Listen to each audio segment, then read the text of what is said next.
Even the most feminist woman, they still want a man that they think can protect them. They still want a man to buy dinner on the first date. Mm-hmm. They still reject to marry a man that make less than them. So the roles are still very real. It's just you added extra layers of complication on top of the roles. What's up, ladies and gentlemen, boys and girls around the world? I'd like to welcome you back to the Real Talk with Zuby podcast. On today's episode, we have got on back for the third time.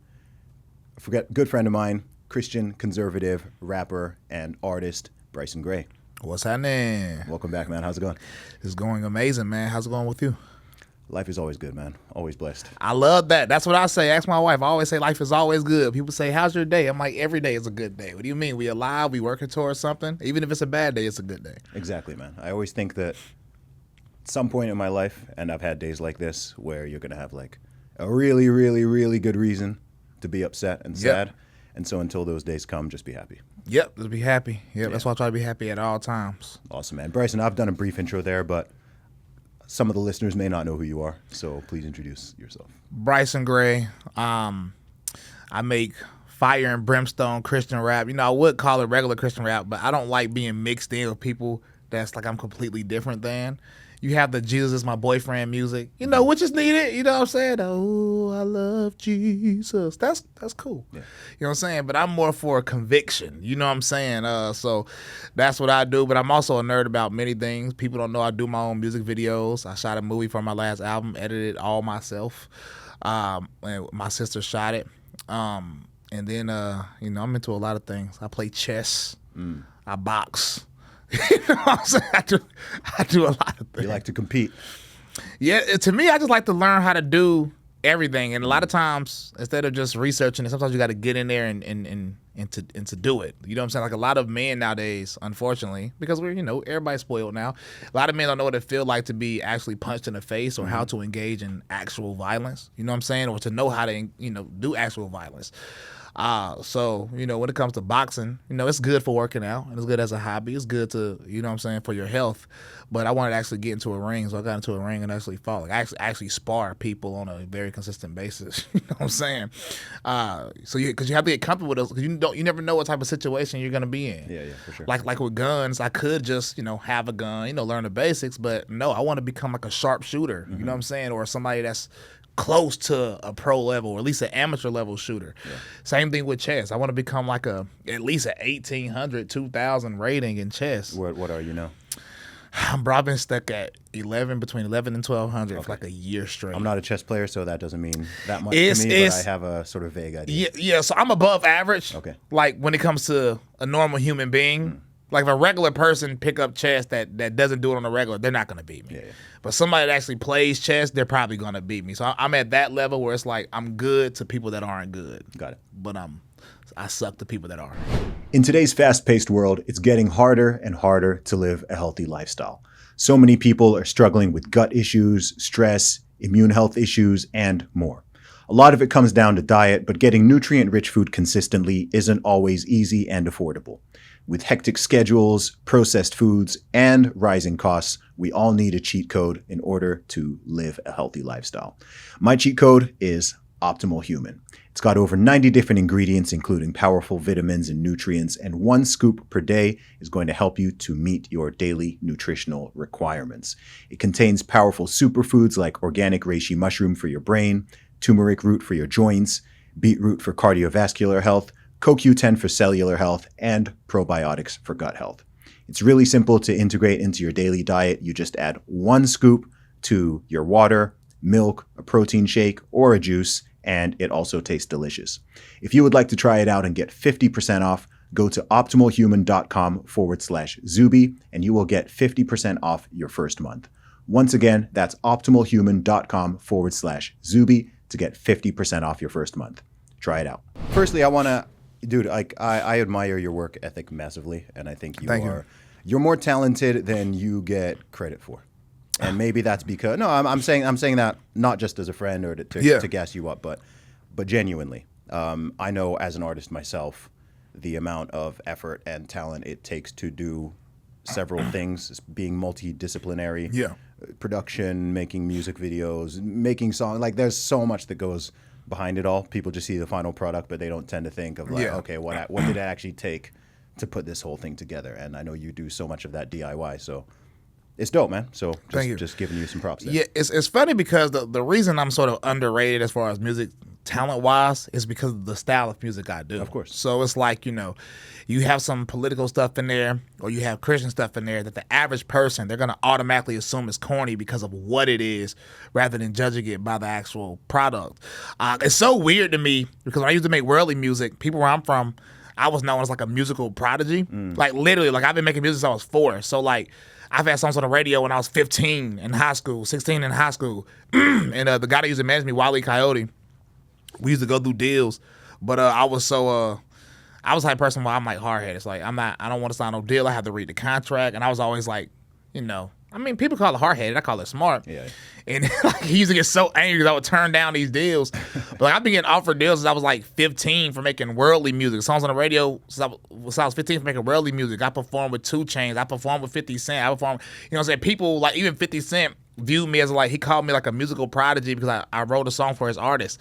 You know what I'm saying? So now I'm not viewed that way at all because of the style of music I make. Now it's like, oh, you're only popular because you make political music, or you're only popular because you make controversial biblical Christian music. And it's like, so the narrative changed a little bit. Always, dude. Any way that if people don't like you, any way that they can discredit you, even if it's completely contradictory to the previous thing they were saying, they will do it. This is just something I've learned and accepted over the years. And you just have to mostly just ignore most people's opinions, or you go. Oh yeah, I embrace it. Yeah, I embrace it, and the reason why I embrace it is because they're gonna keep having to say that. Yeah. Like, when I was making the political music, even though I always had Christianity in it, as you know, but when people view me as like a political rapper, when I created the genre MAGA rap, people said, when I started criticizing Trump, people said that my career was over. Oh yeah. They said, oh, if you stick to only making Christian music, your career over. Mm-hmm. Then I've had 6 songs since then go viral. My song Christ Walk got 1 million streams. Homemakers ended up getting millions of streams on the internet. So it's like, you know what I'm saying? All they're gonna say, they're gonna have to say that for the next time. You know what I'm saying? Mm-hmm. So when I do something different, they're gonna have to say it. Like it's over for you. Yeah, so it's over for you. You know what I'm saying? Oh, you too controversial. It's over for you. But it's like, actually, my controversy is my natural opinion, so I don't have to act controversial. And then that people don't understand, that actually helps me get to where I'm at. My natural opinions is part of the reason why I have the following I do. Well, I think authenticity cuts through, and it resonates with people. I want to say it resonates with people even if they don't agree with it. Yeah. When someone is genuinely saying what they believe to be true and they're speaking their conviction, even if you are not aligned with it, I think there's some type of resonance that it has. I think it's why there are, we're living in this time where there's this new wave in every sector of popular figures. It's happening in music, it's happening in podcasting, in media, even in politics, right? They might not be getting into the highest echelons of power in every situation, but people are listening to people speak and they're like, you know what, I like that guy or that girl. Like I don't even agree with them on everything, but they're real and they're willing to have conversations and they're willing to put themselves out there. And we just live in such a fake world. There's just everything's fake. Everything is artificial. So when you're just seeing someone out there who is being truthful and honest and real, I mean, I'm constantly shocked by the amount of people who follow and support and like what I do. Yep. Because I'm sometimes just like, man, I'm just saying things. Like I'm not. Right, I haven't come up with some whole new philosophy or something, right? I'm just kind of saying what I think is true and trying to make sense of what's out there. And people are like, "Oh wow, that's so refreshing. That's so rare." And I'm like, "Why is it so rare?" Bro, I think the same thing because here's the thing: people think I'm controversial, and I just embrace it. Mm-hmm. But in reality, I'm saying things that was just normal to say like 15 years ago. Yep. It's just all I do. And I was saying it 15 years ago. So when I say it now and it's crazy controversial, it's like, it's not. Y'all have just shifted and y'all become so fake to pander or kowtow to whatever groups are viewed as the leaders of society now that you want to hear somebody else do it except for you. Mm-hmm. You know what I'm saying? So that's why they say it's rare and refreshing, because deep down, this is how they really feel a lot of times, but they're not going to say it. Yeah. Like even in 2016, right? The Trump versus Hillary. there are reasons Trump won that a lot of conservatives don't even realize. I have friends, because I grew up in the black community for real, and a lot of people I know voted for Trump just off GP because Hillary Clinton was a woman. Like they don't care nothing about Trump. They don't even like Trump, but they just didn't want to vote for a woman. And I only know one of them that said it out loud in a podcast I did, like when I first started going viral with people from where I'm from. But a lot of people don't understand that those things are real. People are not just going to say it. So these things are not going to show up on the polls that you take. These things are not going to show up on the internet as And much the as you opposite think. happens as well. The opposite does happen. There's going to be well. millions of people who vote for Kamala in this election just because she's a woman. Just because she's a woman. Yeah. Oh, I know. My sure. mama, she don't like Kamala, but all her friends, they Kamala'd out, boy. They didn't like Biden at all, but they're Kamala'd out. Gotta support the system. My wife is sitting in the back with people that can't see her. But we went to my aunt house, my great aunt house, the one who was telling us about how she couldn't even go swimming back in the day because she was black. Yeah. But as soon as you walk in her house, you see the little sorority stuff, and you know she vote Kamala. Oh, yeah. 100%, man, by the millions. Oh, and, yeah. Everyone wants to think that, I think we all, as human beings, like to think that other people think the way we do. Oh, yeah, it's not true. And that's one of the biggest mistakes that people make, and it's why so many people make such bad predictions all the time, because they assume that everyone else has the same sort of thinking process as they do and is factoring in the same considerations. And that's, like when people who are really political and they're logical and they're rational and they care about the policies and this and that, I'm like, bro, fewer than 10% of the population really thinks like that. Like you don't, the policies, there's people who are just pure vibes over policy. Most. They don't care. There's people who just, I'll vote for that person because they're tall and I like their haircut and they sound nice when they speak. And it's that simple. Even conservatives are like that. Oh, for sure. They're still human. Conservatives I feel like we do better at portraying ourselves as rational and logical. You know what I'm saying? But for the most part, the deeper I get into it, conservatives are the same way. It's just vibes. Yeah. Like, and I know because Trump could change his opinion on something tomorrow, and people are gonna go along with it because it's Trump. Yep. You know what I'm saying? So it's not like people are just, we just sound more logical than the left. You know what I'm saying? Because the left, they are crazy. They're gonna scream. They're gonna yell, "I want to kill my baby," just because. You know what I'm saying? So that's what they want to do, and we're gonna be on the opposite side, sounding, more rational. But when push come to shove, it's just really just vibe. Most of these people grew up Republican. You know what I'm saying? Because their parents were Republican and their parents were Republican. Just like black people vote Democrat because they were told to vote Democrat by their parents and their parents and their parents. So I think 99% of people are voting just off vibes. It is. It's vibes and it's consensus.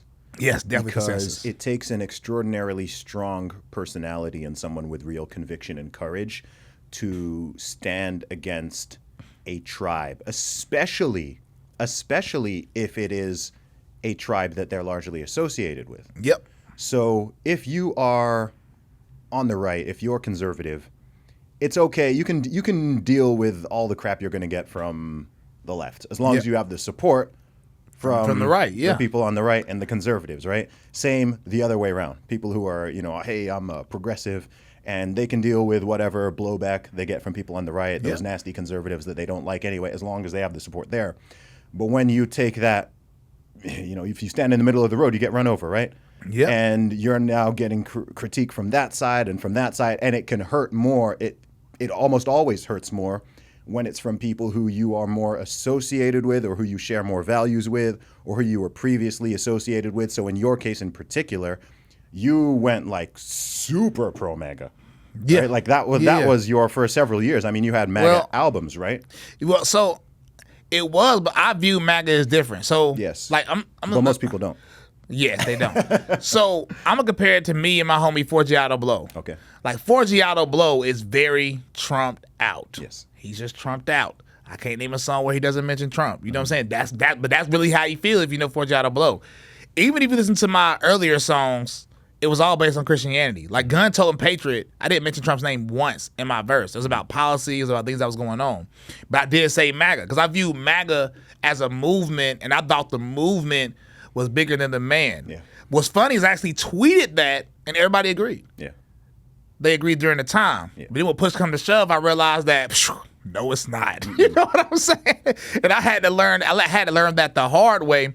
But I've always been the type of person where it's like if I'm well researched in it and I'm informed and I'm making an actual decision based on something that's real, then I mean, a million people can attack me. I genuinely don't care. Like, people don't realize before I even went viral, I was already popular where I'm from, and I used to get attacked on. It used to be me versus 30 people on the Facebook comment sections in my city.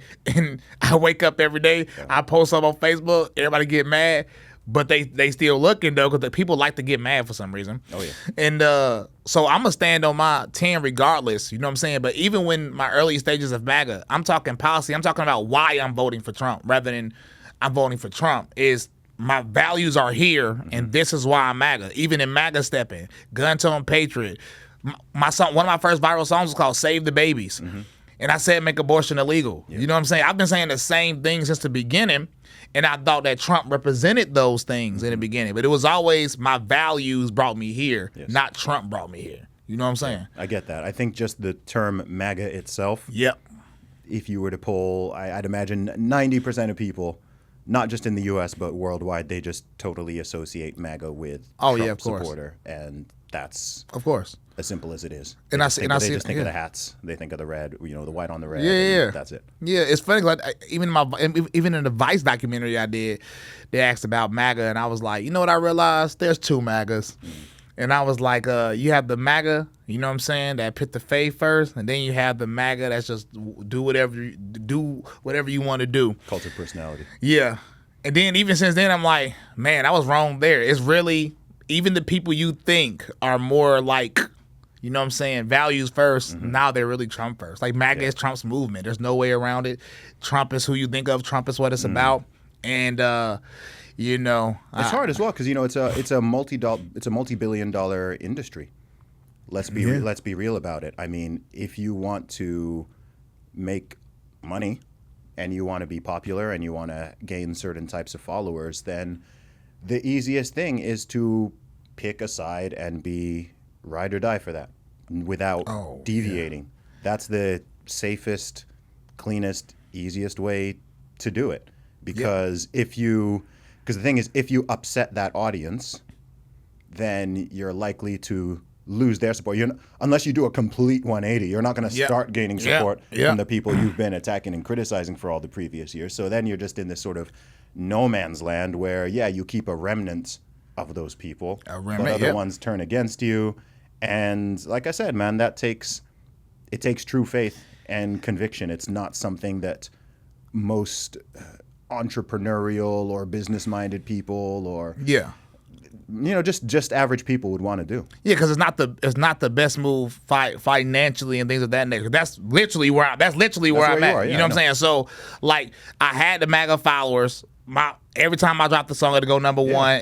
And right now, you'd be primed right now at this moment. Oh, come on. Man, just be dropping the anthems. I'll be at the rallies. Yeah. You know what I'm saying? But the issue is the Trump campaign, if people remember in 2020, I was actually a part of the Republican National Convention. Okay. You know what I'm saying?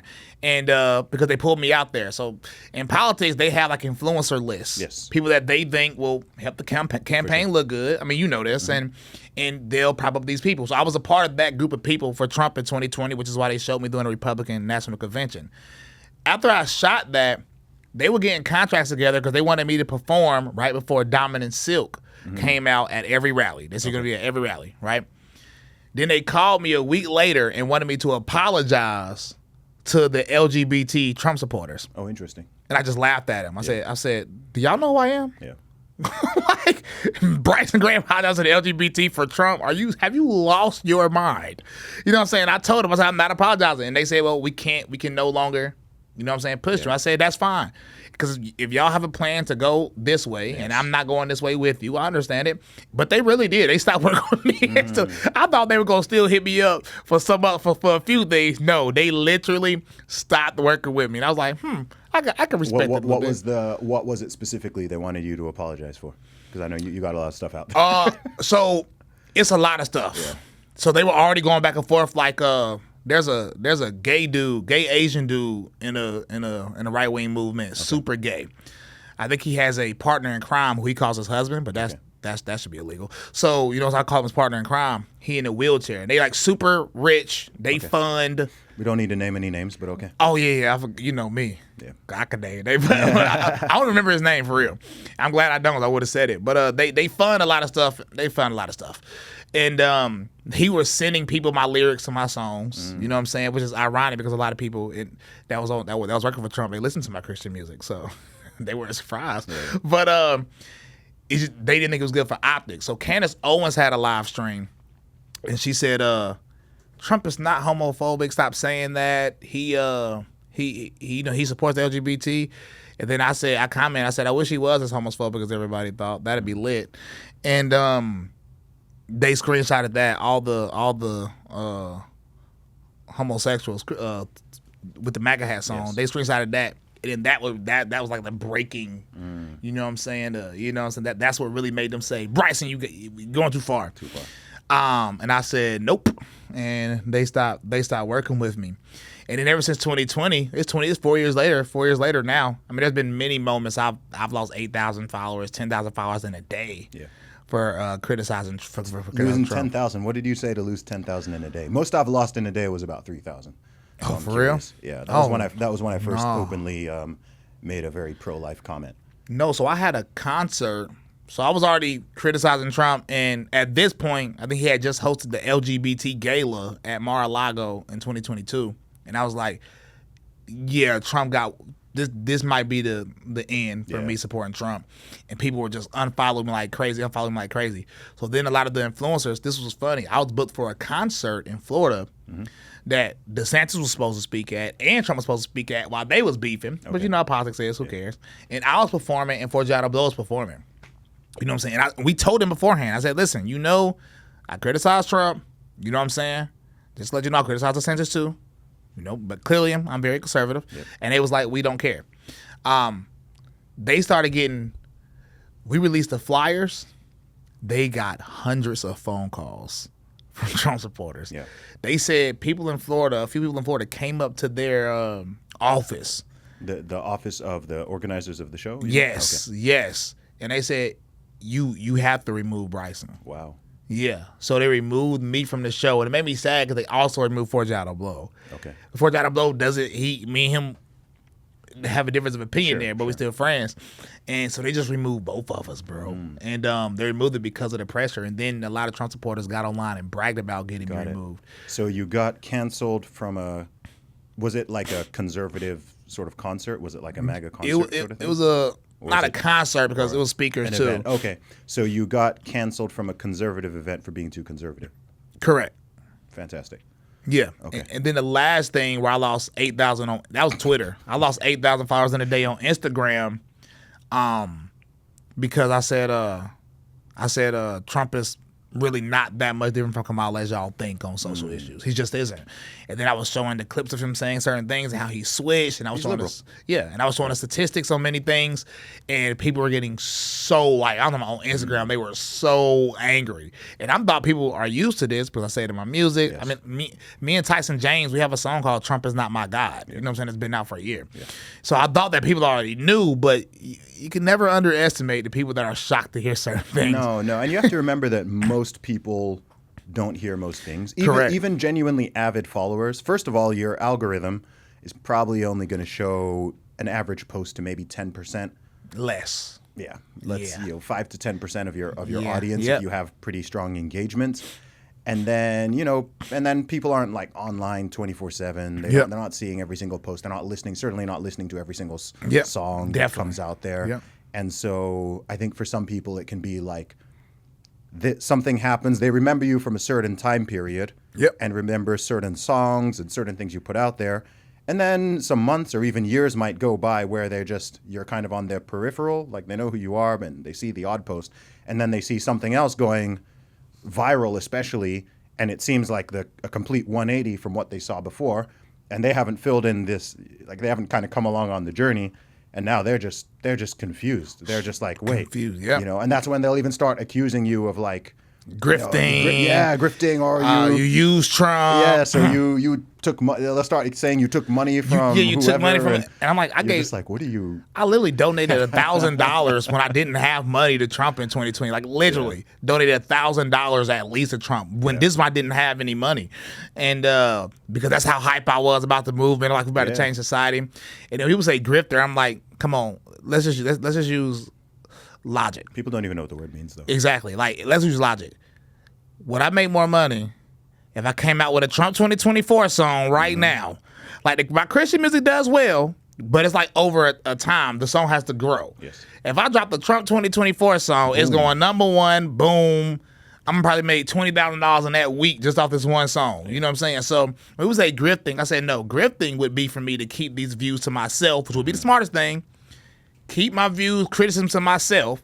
That doesn't mean I have the hype Trump on everything, but when Trump does something good, say something about that. When he does something bad, keep your mouth shut. Continue making the music. That's how you continue making money. 'Cause I know influencers that do that. That would be cowardice. It still wouldn't even be grifting. People don't know what grifting means. No, genuinely. Grifting means scamming. Grifting is scamming. Yep. Grifting is like selling, putting up a website saying you're selling some product and you take all this money and then you don't deliver the product. Correct. Something completely shoddy. Yep. Like grift means scam. Yep. It doesn't mean someone not having the exact same political beliefs that you do, or someone making money on the internet, or making money in a way that you don't approve of, or selling something that you consider expensive. None of that is grifting. Nope, not by definition. People just kind of throw that word out there to the point where it's become meaningless. It's like racist. Like racist. If I don't like you, white supremacist. If I don't like you, I'm gonna claim you're a grifter and you're taking money from somebody.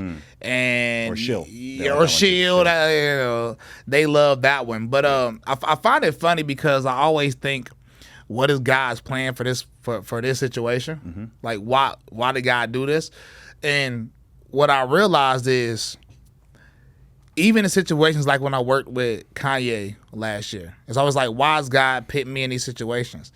And I think half of it is to test to see if I'm really who I say I am. Because everybody claims to be something. Everybody claims to do something. Yeah. It's like diets. You probably overcame this part. But when I'm at home, I can lose weight.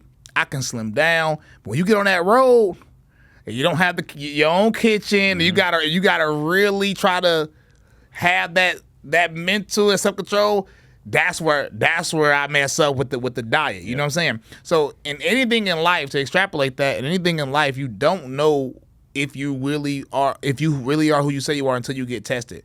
So I feel like when Trump started coming out and just promoting all this stuff, I feel like God was like looking at me like, what you gonna do about this though? You know what I'm saying? It was easy when everything was popping. What you gonna do about this though? He's saying the same thing Joe Biden was saying that you called out. He's saying worse than what Lecrae was saying. You try to call out Lecrae, are you gonna call out Trump? And I think that's sort of what that was. Even with the Kanye situation, it's like I went out there and me and Kanye was talking about scripture because I did what I was supposed to do. I didn't go in there geek out like, oh my goodness, I'm with Kanye West. You know what I'm saying? I had my Bible out. My shirt said "Make America Straight Again." My hat said "Repent." I'm going full blown Bryson Gray, and he embraced it.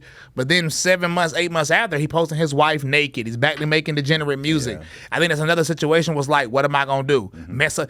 It's like, Bryson, are you really about to burn the bridge with the most influential rapper alive right now? Is that what you're trying to do, especially Bryson? After all these years. After all these years, it's like, Bryson, really? Did you work your way up to this? You know what I'm saying? And I feel like a lot of these things is, is like God putting me through tests to see what I'm really gonna do. You know what I'm saying? So, and I like them. I love the tests. No doubt, man. What was it specifically that caused you to withdraw your support from Trump after supporting him for such a long time?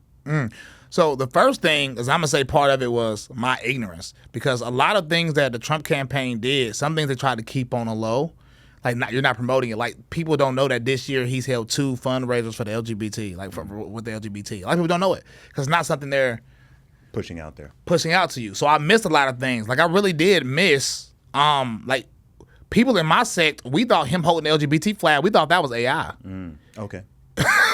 No, that's real. because it didn't make sense for a Republican to do such a thing. You know what I'm saying? Even the thing in early on when he told Bruce Jenner that he can use whichever bathroom he wants. I just seen that video a year and a half ago. Okay.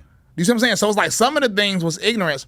But then in 2020, I don't know if you remember this, but they released an ad. And the ad was Trump is the most pro-gay president of all time. I never saw that. Okay. I'm going to tell you why you didn't see it. They got so much backlash from it. Polls came out that week, and he had lost a significant chunk of the evangelical vote. Yes. They removed it from everywhere. Yeah. You never saw it again. They made everybody delete it. Nobody ever saw it again after a week. You know what I'm saying? And I called them out as soon as that happened. I was like, oh, nah, we ain't with this. But then when they took it down, it gave you the perception like, okay, this wasn't Trump idea. It was his campaign idea. Trump said we not with that. Shut it down. So some of it was ignorance. But when he hosted an LGBTQ gala at Mar-a-Lago in 2022, and then he spoke at it and said, I'm going to fight very hard for the gay community. It's like, what does that mean? Yeah. Because I remember conservatives criticizing Barack Obama for trying to decriminalize homosexuality across the globe. Yes. Because it's not our job to do that in the first place. Trump made the same promise. Mm-hmm. So, you know what I'm saying? Either I'm going to be a hypocrite and just ignore it when he does it, or I have to say that it is what it is. The second thing is the jab. You know what I'm saying? Yeah. And then now conservatives have shifted the narrative to say, well, he didn't mandate it. That's not what we were against at first. This is a lie. Mm-hmm. I remember we were all calling for Fauci to resign or be fired because of the vaccine itself. I remember. Mm-hmm. I've been in the movement for a while. We were against the vaccine, especially Christians. We were against the, I'm not trying to say vaccines. I don't want, just mute the word. I'm trying to say jab. But jab, shot. We were against the jab from inception. Yes. You know what I'm saying? And he called himself the father of the jab. Mm-hmm.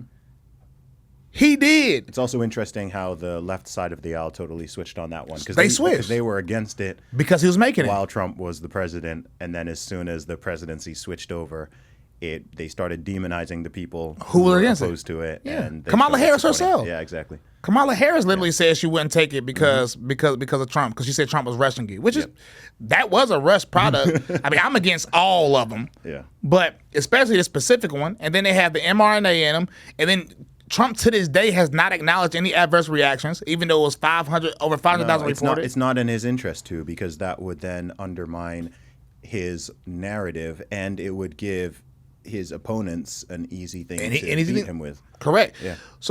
But my thing is, like, he called himself the father of this, and then in an interview with Fox News, in a phone interview, he said the only reason conservatives were against it is because Joe Biden was president. So he gave the perception that if I was president, everybody get it. It's like, oh, so you think that it's a code yourself without saying it.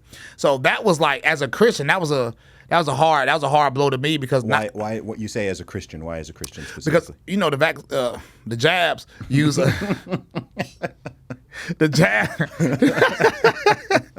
the jabs use aborted fetal cells for starters, and then the mRNA vaccine specifically. And anybody can look this up. I'm not saying no right wing crazy conspiracy theory. It can literally alter your DNA. It's just what it is. Not saying it will, but it can alter your DNA. The mRNA in it. It's just. Okay. Look it up. We have just been fact checked, but yeah, but notification. yeah. You can mute that too, by the way, and say Bryson said this other thing, but yeah. So those two things is just directly against, as a Christian. You know what I'm saying? So, and then a lot of us viewed it as maybe not the mark of the beast, but at least a precursor yes. to the mark of the beast. You know what I'm saying? So for him to call himself the father of it, when you read Revelation, that's some real biblical language that he's using in a way that's sort of weird. And that's what opened my eyes. And Anomaly, I used to read Anomaly tweets, and I see him get attacked for it. And I used to be like, but is what he's saying correct? I'm always the type of person, like I'm not gonna say the word I'm a free thinker just because you wear a MAGA hat. No, I'm a free thinker for real. Where it's like I'm not in any cults. Yes. You know what I'm saying? Anomaly's getting attacked. As a person that gets attacked a lot, let's test. And then when you look it up, he's right. Yeah. Trump literally did call for lockdowns. Trump literally did say that a state can't open up without him. He tweeted that. I retweeted it a few days ago. Okay. For people that think it's cap. So it's like that was just crazy. And then the abortion was the last straw. Mm-hmm. That was just the straw that broke the camel's back, or whatever the phrase is. But that was the last straw, because he did. I can't say he did a complete 180 on the LGBT. Yeah, because he spoke at the March for Life. Yes. A couple of years ago. Yes. Yeah, he was the first president to do so. Yes. Not only that, he had a town hall interview with CNN and said that women should be punished for abortions. Yes, I remember that. He said you got to ban it. And now he's pro-choice. This was literally what he said. You got to ban it. I don't know, but you got to ban it. Yeah. And that's what he said. Yeah. And now the same person, he called DeSantis' heartbeat bill, which I think is too soft, because That it was too harsh. he said it was too harsh. He said we need more time. weeks. Yeah. And then voting on Amendment 4 in Florida, he switched up in 24 hours. Yeah. Now I'm like, I don't know, Trump, I don't know what you actually believe, because you're willing to switch up in 10 hours if need be. Here's know what I'm saying? like, dude, I share your perspective on this. A question I have though, and I'm coming from the UK, Yeah. where this particular topic is not even a political issue. Yeah, it's not even nothing about both sides. It's clear cut. Yeah. Right. It's just this is how it is. This is how it's been for decades. And UK is very liberal in this regard as well, because firstly, it's taxpayer funded, right? What is? Abortion. What? Because we have the NHS. Oh, the yeah, NHS, yeah. Right. So if a woman gets pregnant and she doesn't even have to pay, that's. Most people don't know this. People ask me why I moved to Dubai, right? Everyone thinks, oh, you just want to keep all your money, you greedy capitalist, whatever. It's like, I don't want my money funding things that I fundamentally disagree with. So for me, saving taxes is a moral decision. I'm like, I'm paying this much in taxes, and it's, you've got it literally funding, baby deletion, funding these wars overseas, funding all this. And it's like, because when they talk about healthcare, when they say, we want full universal healthcare, they're including that. Of course. That's included in it. And that's the reality in the UK and Canada and other places and so on. And I was like, even from a hard moral perspective, I don't want to be supporting that. Like, I don't support it on any level. And even more vehemently, if it's like you're collecting money from the citizens and then some of it is going towards that. And in the UK, I mean, UK law is 24 weeks for any reason, no whatever. Like 24, that's far in. That's right? far Babies in. have been born at 22, 23, 24 and survived. And then after 24, if there's any sort of even a minor defect, it could literally be like a cleft lip. Like the child will have a cleft lip, and that's a reason, it could be 32 weeks and boom, no problem. My little sister is literally at 30 weeks right now as we speak. Canada has no limit. Right? Oh, Canada, my goodness. full 40 weeks. So it's also interesting how people respond to these things in the States, because actually, even in the places that are more liberal, some of the laws are actually more conservative than they are in places like the UK and in the US. But the question this is just, I hate this topic. It's so dark, man. But the reality is like in the UK, there is no chance you could win an election as a vocally pro-life candidate. Mm-hmm. No chance. Just like if you wanted to legalize firearms or something, you're going to be deemed not just far right, but like the most far extreme. Like it's political suicide. There's no chance you're going to get in power. And the truth is, and I wish this were not the truth, in the US, with the way that everything has shifted more and more liberal over the course of the decades, being very staunchly pro-life, which you am, which I am, it's, I hate to say this, it's kind of a losing position amongst the general population. Even conservative women in large numbers, maybe they won't say it out loud, but they are not comfortable with that being made illegal. Mm-hmm. And that's just how things have shifted at this point. So I don't think it's a losing position in the U.S. yet. Okay. I think the way the Republican Party is headed is more like how politics are in the UK, where both sides are actually liberal, even though one side comes up conservative. Liberal, yeah. And I think we have 8 to 12 more years before we're completely at that point. And the reason I say that is because there is a counterculture happening in America, which every situation has a counter movement. It's just what it is. And if you notice, people like, there's a guy named Dusty Devers. Okay. I forgot exactly what state he's in, but he's a politician in the state. He won because he was so Christian. And he's... In which state? Could somebody look up Dusty Devers? Yeah, look up Dusty Devers for I can me. believe it in specific states. Yeah, I'm just thinking like on a federal level. Even in the states you think that are conservative, it's really not quite like what you think. Like in Florida, Oklahoma. Okay. And Oklahoma is not as conservative as like a Tennessee. Sure. You know what I'm saying? So he got elected in Oklahoma. He got so much funding because I'm talking about like he's my levels. Like he's like, ban all this. Yeah. He's like me, but he's just a white guy that's a politician. And he won. I think right now, because you have a lot of people who are like, the left is taking it too far. Mm-hmm.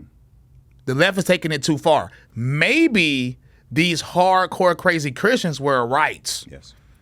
And I think a lot of people are moving in that direction, even if it's at a slower pace. Even a lot of people I know that were crazy liberal MAGA people from a few years ago, they're now people that used to hate me. They now follow me again. They're like, nah, I'm not gonna lie. The stuff he was saying kind of had some point. Yeah. So I think if somebody that's just you have to be really hardcore. Yep. I think you will have a chance to win. A hardcore Christian would have a chance to win the election. Mm-hmm. And it's because people have pushed things so far, and it's the I call it the Trump effect. Yeah. You know what I'm saying? You get somebody that's more harsh than Trump, that says things more blunt, not trying to be politically correct, and it's on things that are like, oh snap, because people only, like you said, it's all vibes. Yeah. This is the type of stuff that goes viral on social media. Like when the popular African interview, why are you gay? You know what I'm saying? Shout out to Uganda. Yeah, why are you gay? Yeah. That stuff goes viral here, and if you read the comment section, it's not just going viral because it's funny. People like, finally, yes, like, for sure. You know what I'm saying? When stuff like this happens. Even Andrew Tate, a lot of Andrew Tate's more viral content, and when he's just thoroughly blunt about something that's very controversial. Yeah. And it's typically on the side of conservative. People are like, finally. That's why Andrew Tate was able to even influence a lot of popular streamers like Aiden Ross. Aiden Ross going back more on the liberal side, but Aiden Ross became super anti-LGBT for a minute. There are only two, Jake Paul. There are only two Jenners. Yeah. That's controversial. That type of stuff is what people like, though, for real. You know what I'm saying? But somebody has to say it for them. Yes. A lot of times people believe it, but they need somebody else to say it for them. But I think we only have an 8-year window, and that's due to the Republican Party moving more liberal. And the Republican Party is not moving more liberal in an organic way. It's being funded for them to move more liberal. I've seen it. I've heard them say this is the plan. You know what I'm saying? So they're trying to push it to be more liberal. Like when they say things like, "Yay! We finally removed all anti-LGBT language from the Republican platform." That wasn't voted on. This is not something that's the will of the people. When y'all say things like this, which is what they said before the last Republican National Convention. And they've removed the number of mentions of God, right? I didn't know that part. I think so. Why are we not shocked? I don't know the numbers because I haven't read it and counted myself, but I've heard that, so I could be wrong, but I've heard that the number of mentions of God has gone from, whatever number to, a few instances have been taken out, and I think for the Democrats they've almost all been removed. Yeah, that's kind of sick, actually. Yeah. Fun fact: when Barack Obama was running, they tried to remove God completely from the Democratic platform, and he stopped it. So that's interesting. But I didn't know that part. That's kind of sick. I didn't know that. But they definitely removed all anti-LGBT language. What does that even mean? Like what anti-LGBT language used to be in there? Well, the Republican platform is marriage between a man and a woman. That's not even anti. Do you see? This is the funny thing is like. I think even calling that anti-LGBT is crazy, isn't it? No, I think you're using the other side's propaganda term. Well, yeah, that's what they're doing. Well, the person who did this though said this. He is gay. Sure. He's a. I'm not gonna say his name, but he's like a popular delegate. Yeah. But that's what they call it. They call traditional marriage anti-LGBT. Yeah, but they also call that stopping your child from transitioning conversion therapy. Yeah. Right. So they mess around with the language. That's why I'm very careful with language I use. Yes, you should be. Because they're always manipulating it to make it sound like so that when you say, hey, they removed the anti-LGBT language, someone who's moderate will be like, why should there be anti-LGBT language? Where it's like, no, actually they just the language wasn't anti-LGBT, it's pro-traditional marriage. Yeah. It's pro 99%. I'm only using that language because that's what they say. They say. Got it. Okay, yeah. Not me. Yeah. You know what I'm saying? I think never mind. I think you know me, but yeah. So these stuff like that, because the platform has never had like super duper harsh stances, just the basics, the basic common sense stuff. Sure. Marriage between a man and a woman, things of that nature. And because that was removed, they're saying all anti-LGBT language is removed. Not only that, he said, what's the word? I gotta pronounce it properly. inclusivity. Inclusivity. Yeah, he said inclusivity has won. A Republican delegate said inclusivity has won in the GOP now. Vivek bragged about how there any mention of a thought of a abortion ban has been removed, and it's now about just stopping at a certain number of weeks. So the Republican platform is becoming, like the Conservative Party of the UK right before our eyes. Yes. I think we have an 8 to 12 year window for somebody. It has to be somebody very punching you in the face. Do you know what I think as well? And I say this as a Brit to almost as a kind of warning to some of my American friends, because conservative-leaning Americans are just people are just more politically charged here than they are in most of the world in general. And I think as a result, and I think a large part of this is politics replacing religion and faith for a lot of people, putting their faith less in God and more in politicians and the party, whether or not they realize it, but this is happening on a large scale. And I think so many conservative Americans, I think this is part of why the Trump of personality around Trump is so insane. It's because so many people genuinely view him as a messianic figure. Like, this is the person who is going to save our country, save the republic. If he does not win, it's all over. We are all screwed. And so one warning I want to give is you have to remember, in the UK, the so-called Conservative Party has been running things for about the past 14 years. It only switched up a couple months ago. So think of the past 14 years. I think from 2010, I believe the Conservative Party came into power, and from 2010 up until mid-2024, they were in power consistently. Which direction has the UK moved in over the past 14 years? And that was all, you have to remember, that was all under the Conservative Party. I didn't know that at all. And so I think American conservatives and Christians need to be careful to not think that, just because Republicans are in power, that means that things are going to shift more rightward or more conservative. It just means that the acceleration may be a bit slower, but it's still moving in that way. Well, that's because nobody thinks long term. No, everybody thinks like it's like drug dealers. It's like drug dealing with money. It's like the money come fast, but you know what I'm saying, it's not gonna last that long. That's how people view politics. We only need to worry about the next 4 years. I'm like, no. What effect will these next 4 years have on the next 20? Yeah. Like, allowing the Republican Party to go liberal right now, what is the Republican Party going to look like in 12 to 15 years?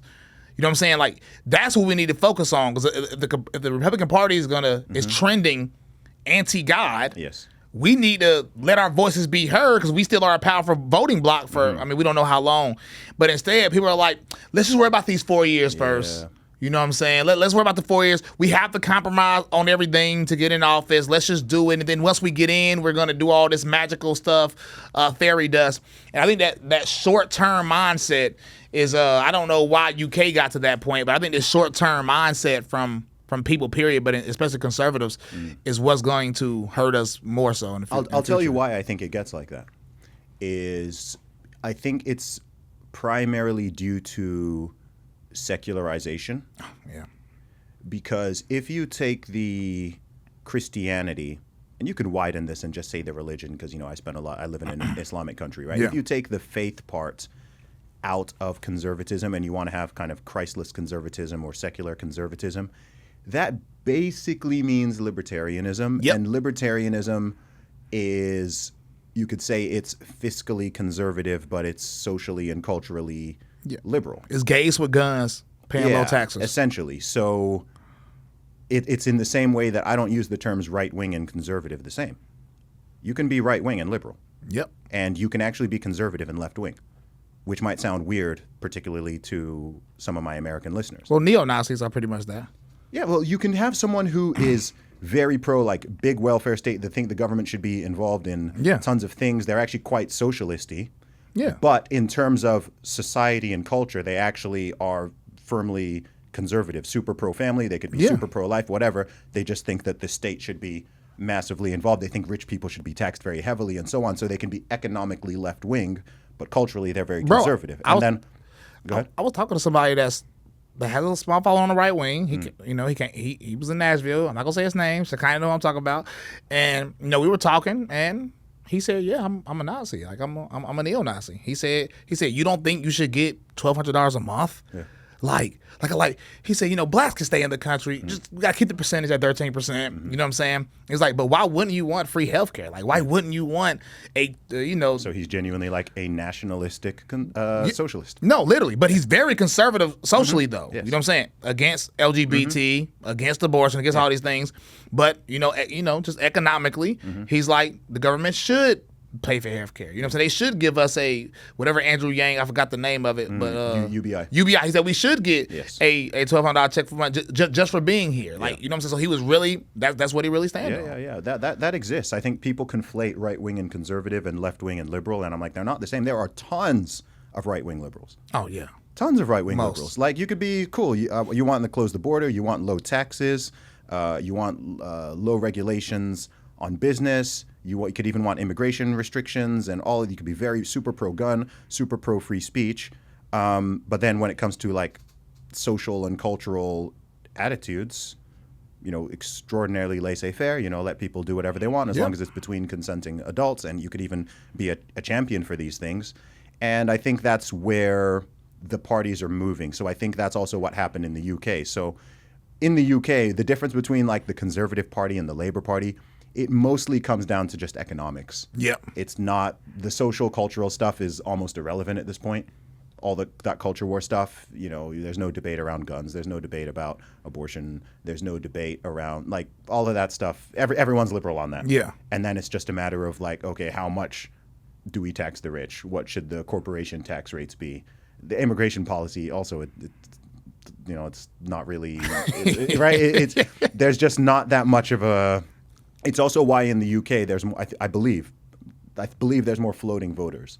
So there are more people who vote left this election, right, quote unquote right, vote Labour this one, Conservative this one, back and forth. It's less like blue no matter who, red or dead kind of thing. Like, I'm just a lifelong Republican, I'm a lifelong Democrat. So the worlds are a bit different, but I think what has happened in the UK, which is a country that is many, many, many hundreds of years older than the USA is, it kind of gives you could say they are ahead in that regard in terms of the way these things tend to flow. And most of Europe is the same. The same, yeah. In this way. America's only about 250 years old. Yep. It's a teenager as far as countries go. And so a lot of the stuff that is being hashed out, I think, is going to set what it looks like over the next few decades and centuries. If you look at a lot of places in Europe, a lot of them are very atheist, very pro-LGBT. Yeah. And the numbers are crazy. And like I said, I think America is... Sorry, just to jump in. Yeah. And the ones that aren't, it's why they have different policies and it's why they get such criticism. If you look like Poland, Hungary, they're more staunchly Christian and they're more staunchly conservative and they receive a ton of flack for it. Yeah. And like I said, I think when it comes to America, we're getting there clearly because they're shifting society through all types of programming from every which way you can think of, and everybody's falling for it, like I said, which is why I'm so controversial to begin with, because the things I say wasn't controversial 20 years, 15 years ago. It's just when I was in high school, we called each other all these names. You know what I'm saying?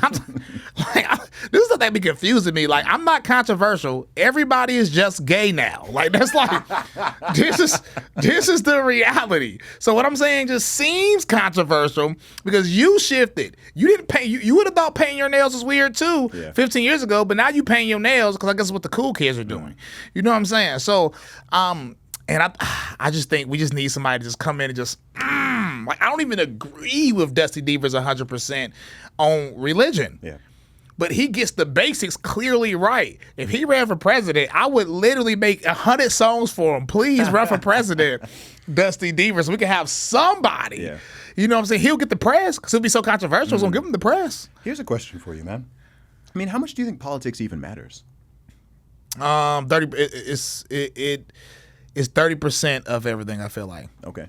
Because politics is downstream from culture, but it also can influence culture. For sure.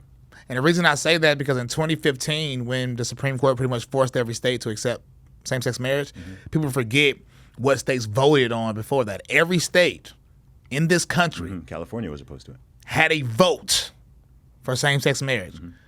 Every state except for 3 voted no. Yeah. And this is in the 2000s. We're not talking about the 80s and the 90s. We're not going back the way back when I was a boy. No, we're talking about in recent history. This is what states believe. In my state, North Carolina, easy no. All my black church family members, we carpooled to go vote no. Go vote no in 2013. After 2015, when they forced it on the states, look at the trend from 2015 onward. Now it's normalized. I bet you if they redid them votes, the votes would be different now in 70% of the country. So what's interesting is there's actually been a slight downtick amongst both liberals and conservatives in support from that. Oh yeah, because it's going It's gone so far. Maybe they were right. Yeah. But I used to write blogs in 2013 when they was boycotting Chick-fil-A because the owner said he opposes same-sex marriage. I'm like, y'all are mad over that? A difference of opinion? Like, is that what we boycott over now? And I remember saying we better put a stop to this because if we don't, it's gonna end up. I couldn't even predict how crazy it was gonna be now. Like I could pull up. I'm gonna send it to you one day. My blog I used to write in 2013. I couldn't even predict like now. It's so crazy now that even my 2013 self is still confused. Like, oh, I was wrong. I didn't know it was gonna go that far. Do you think 2007 Barack Obama is more conservative than 2024 Trump? It's just a fact. Obama was called deporter-in-chief his first term. Literally. Hispanics called him, they called him deporter-in-chief. He said marriage is between a man and a woman, and he stopped the Democratic platform from removing God, literally, when they had a vote on it. Like, I mean, socially, he gave out stimulus checks. Trump gave out stimulus checks. I mean, it's just, Obama, socially speaking, we can argue about, even economically, though. I mean, we would have to dig into like some of them policies from Obama's first term, but yeah, he's more conservative than Trump is in 2024. It's just an objective reality. Yeah, it's pretty wild, man. I mean, what do you think that American Christians kind of should be doing when it comes to all of this? Using our power as a voting group. I mean, Republicans literally can't. If Republicans lost 15% of the Christian vote, they would never win an election again. Yeah. It just can't. But if that happens, that also means that you're essentially handing the power over to the Dems indefinitely, and they're even worse. I wouldn't say indefinitely. Okay. So my thing is this. Everything in life requires sacrifice. So right now, Trump campaign, they're sacrificing the hardcore Christians, they're sacrificing the hardcore pro-lifers in an attempt to gain the moderates. Yes. So even in his plan, it involves sacrifice because he could very well lose because he did his game plan. Now, what I'm saying is we have lived under 4 years of Biden. It's terrible, right? But we made it. Biden, but yeah. Under Biden. Under Biden, yeah. Whoever's controlling it. You know what I'm saying? It's terrible, but we made it. Barely. We made it. All I'm saying is the only way forward is backwards in this case. Because if Christians don't send we have two options. We send a message to the Republican Party that we're not like the black people of the Democrats. You're not just getting our vote just because. You know what I'm saying? Because that's what's happening. Like Christians that vote for Republicans are literally the black people that vote for Democrats. We literally everything we taught against for the last 4 years. If we continue supporting the Republican Party, continue compromising for the Republican Party, even though they're clearly telling us we don't really care about you, where will we end up? Like we just had a whole conversation about ending up like the UK. Yep. So the only other option is to say send them a message, because look what Trump did on Amendment 4 in less than 24 hours when he got sent a message. You know what I'm saying? Let's extrapolate that. Let's use it in the form of voting and say we're removing our vote and we're going to let the Democrats win unless you change course. Yes. And yes, that means we will struggle under Democrats, but the only way forward is backwards. Because we go on this route, we've already just both said, there's no arguing, we're going to be the UK in 8 years. Yeah. So, I mean, I feel like the only way forward is to sacrifice and have to struggle under Kamala. Yeah, I think so. I actually was made a post about this the other day, which is that not just in the USA, but in most modern Western countries, one of the biggest problems of the democratic system is the extraordinarily short-term thinking, both amongst politicians, but also amongst the voters. So everything runs on, you could say, 2 or 4 year cycles. And as soon as one of them has finished, the next one begins. So as soon as this election is over, whatever the outcome, the next focus is, okay, midterms. 2026 midterms, that's what it's all going to be about. After that, okay, next 2026, 2028. Oh, that's going to be the most every election's the most election ever. The most important election. This is the one that it's either going to be the end of the democracy or the end of our communism. Exactly, communism versus capitalism. Yeah. The sort of final stand. That's how they get everyone hyped up. By the way, every election is that. It has been that for a long time. And that's the problem. So what you're suggesting is a long-term viewpoint, which I would argue as Christians we should really all have anyway, like the most long-term vision possible. But I can also see it's one of those ones. It's like you're stuck between a rock and a hard place as far as I'm concerned, because I have empathy for both positions. So when people are getting mad at pro-lifers for being too pro-life and saying, hey, you're going to hand over this election to the other side if you withdraw from Trump and the Republicans because you're so sort of fixed on this issue, I get what they mean, and I'm empathize with the point of like, yeah, you don't want another 4 years of the Democrats, given how like crazy they're going, and maybe, who knows, it might not even be another 4 years, it might be subscribing to another 8 years.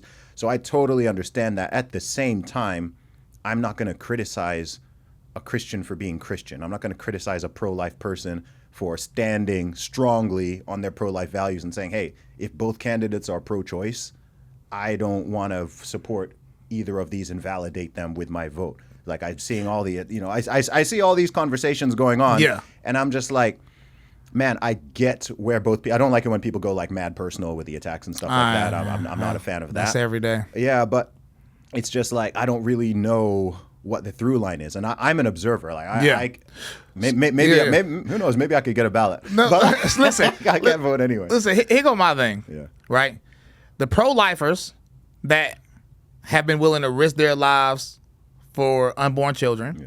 Many of them have been to jail because they stood for unborn children. To tell them that they can't withhold a vote for unborn children doesn't even make sense. It's not even a rational request to make. It's not even rational. If these people are this passionate about unborn children, just like I am, it's irrational to even expect them to support Trump after what he has said. Yes. Because if Biden would have said these same things 3 years ago and pro-lifers would have been going talking crap about Joe Biden, everybody would have supported it. Mm-hmm. The thing about we don't want another 4 years of Biden, I understand that. And pro-lifers are so passionate about the unborn that we're going to send a message to the Republican Party. We're going to send a message specifically to Donald Trump. And they think if we do that, that in turn will make the Republican Party lose votes. Facts. Yes. But who are you upset at? Mm-hmm. Are you upset at the pro-lifers who Trump made a promise to, then broke that promise? Or are you upset at Donald Trump for changing his position? Mm-hmm. If you're upset at the pro-lifers, that's irrational. That's irrational. Because you're asking them to compromise when y'all have said we shouldn't compromise for the last 4 years. Mm. Y'all have said we need to fight for the unborn children for the last 4 years. Y'all have been gave us the perception that y'all are just as pro-life as us. In some cases. For decades in some cases, yeah. So because one person that's polarizing come in and he changes it up, to expect all of us to change with him is kind of disrespectful. It's kind of insulting in a way. Because y'all have never had this energy for anybody else, really, because you didn't need it. Even Mitt Romney either kept his mouth shut on abortion or he gave the perception he was staunchly pro-life. You know what I'm saying? Or just because some guy that we like switching his position, expect us doing it is very disrespectful. Get mad at him because he, like I said earlier, he knew the risk. He said, I want the liberals and the moderates, so I'm going to risk losing the staunch pro-lifers and the staunch Christians and the staunch pro-gun people. Donald Trump is knowingly making these risks to try to get the middle. So of course, they know there's going to be some fallback. So you can't really get mad at the pro-lifers. Not saying that it isn't true that Trump is losing votes because pro-lifers are not going to stand with that. Mm-hmm. But the only person you can get mad at is Trump. That's like me breaking You're assuming people are logical. Yeah, that's the You're problem. making that mistake again. Yeah, but if I break this camera, I can't blame the camera. No. You know what I'm saying? I'll tell you what I think about this as an outsider as well as a non-American is I would almost guarantee that if this issue were not over the pro-life issue and it were over guns, Second Amendment, the reaction would be very different. So say if Trump came and he switched his stance on Second Amendment and he wanted to infringe upon Americans' rights to bear arms, and very staunch 2A supporters said that they were going to withdraw their votes. Yep. Because of that, I don't think the backlash and criticism, I think people would be far more understanding and empathetic and compassionate towards that issue of guns than they are towards this issue of wanting pro-life. They wouldn't, though. It's just that the super crazy pro-gun people are just not as popular as people think as a pro-life movement. This has happened. Okay. Trump supported red flag laws. That's true. He banned bump stocks. Mm-hmm. The pro-gun people were the first people to stop supporting Trump. Okay. You know what I'm saying? Literally, if you look, people get mad at them for that or no? Yes. Okay. Yes. Okay. They got angry. Mm-hmm. The only reason it's more visible now is because there are just more crazy pro-lifers than are like crazy gun people. You know what I'm saying? Because I remember people was like, I can't support Trump anymore because of the, you know. Okay. And then I remember the pro-gun people used to say that he passed more gun laws than Obama did. You know what I'm saying? Which is true. Yeah. Because, I mean, Obama didn't pass any gun law. I mean, he didn't do anything negative or pro-gun. Yeah. You know, he just left it what it was. And Trump did, and every decision Trump made on guns was bad. Mm. I'm going to keep it at 100.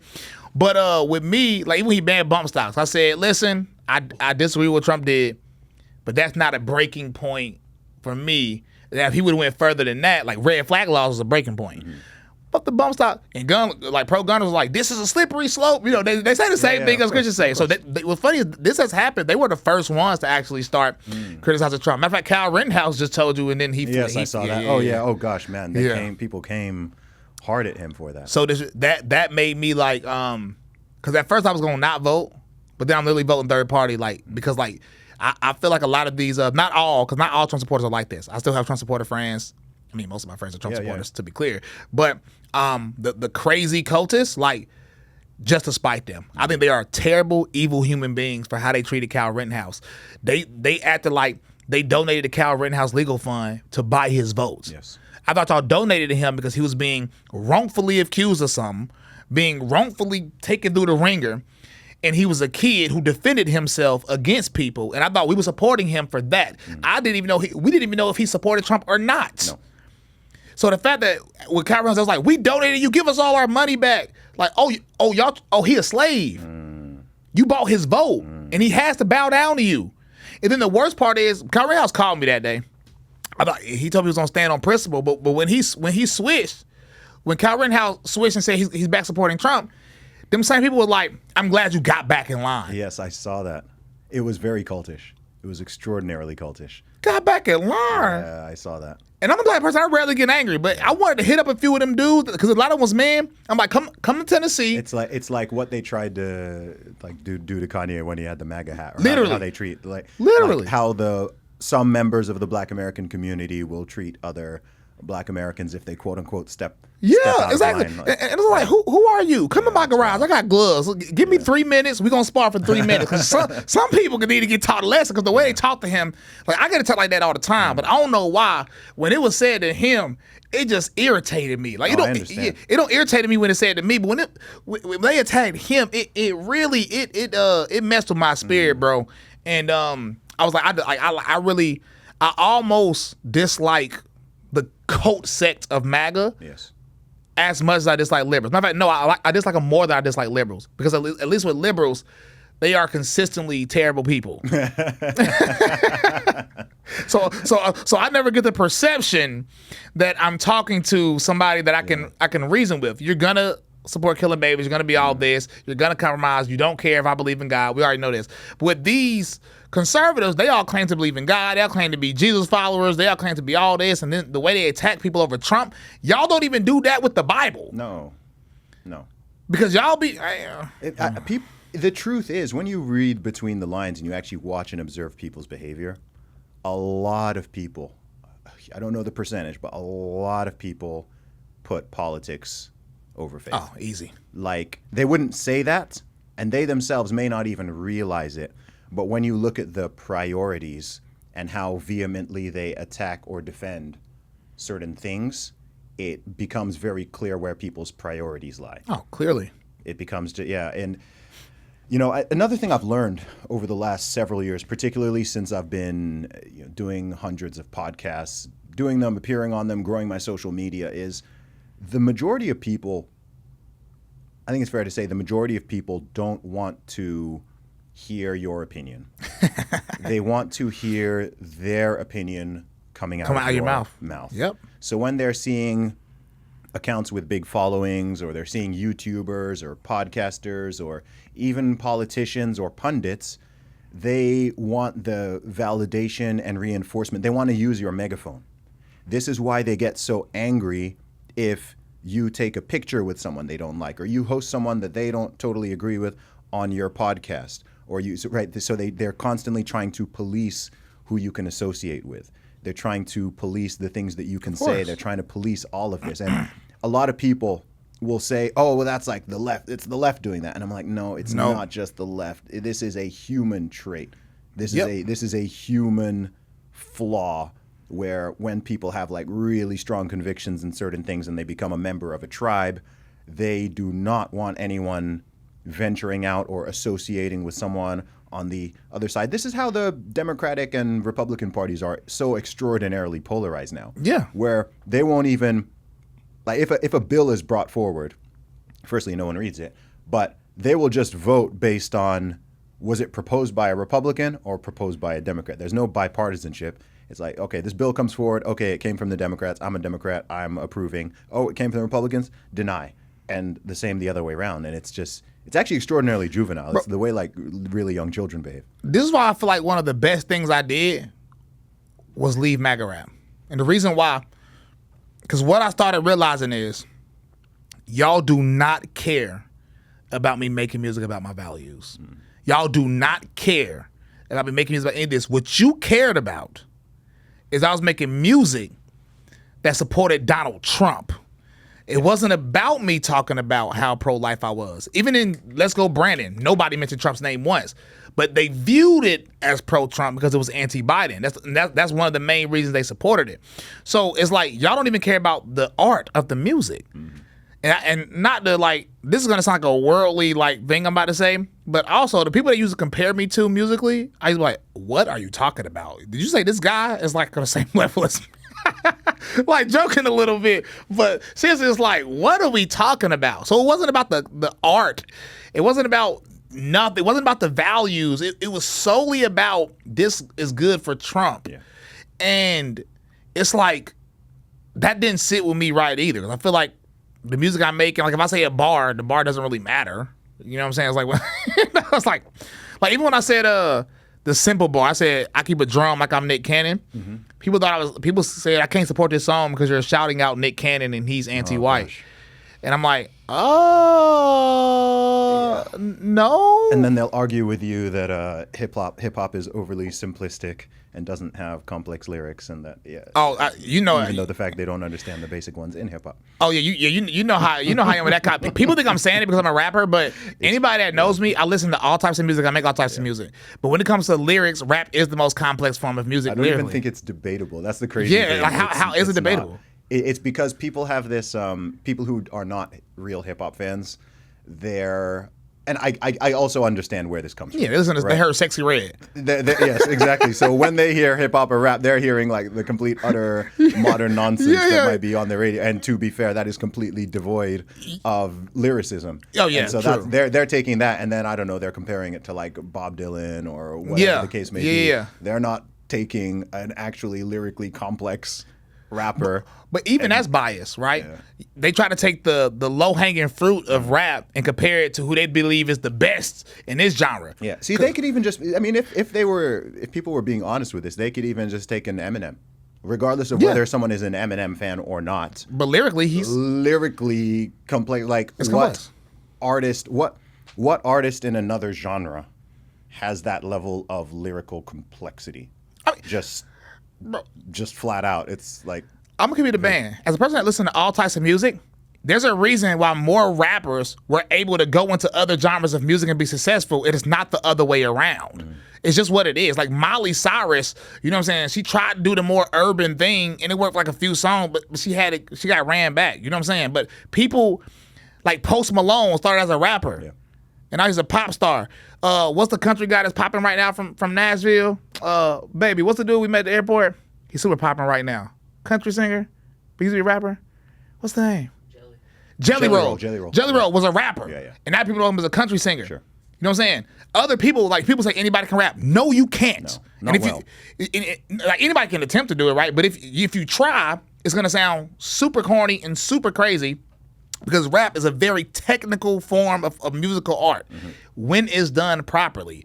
We're not talking about Sexy Red, but nobody views Sexy Red as like the representation of the art form of hip hop. Well, some non-rap listeners do though. That's the problem. That's where we are right non-rap listeners like Republicans call Amber Rose a rapper, which almost drove But me these are nuts. the people making these arguments whenever that comment comes up. Exactly. So like it's not and I mean I feel like a lot of people feel this way. Like I can hop on a drum set and do a few things, but you're not gonna say I'm good at being a drummer because that would be kind of disrespectful to the art form of what that is, of playing of instrumentation. A guitar, I can play pumped up kicks by Foster the People on a guitar, but I mean anybody can if they just look up a YouTube video. Yeah. That doesn't mean I'm a guitarist. You know what I'm saying? So, like just. I'm not even saying musically from a production standpoint, but lyrically, rap is. I mean, it isn't really debatable. It's the most complex form of music. Just obvious. Like you could use math to determine that. Correct. Yeah, it's just. It's just. You could like look at the vocabulary. Okay, what has the widest vocabulary, the most complexity in terms of Yes. metaphors, just syllables, just word counts. Word counts. Word counts. Right.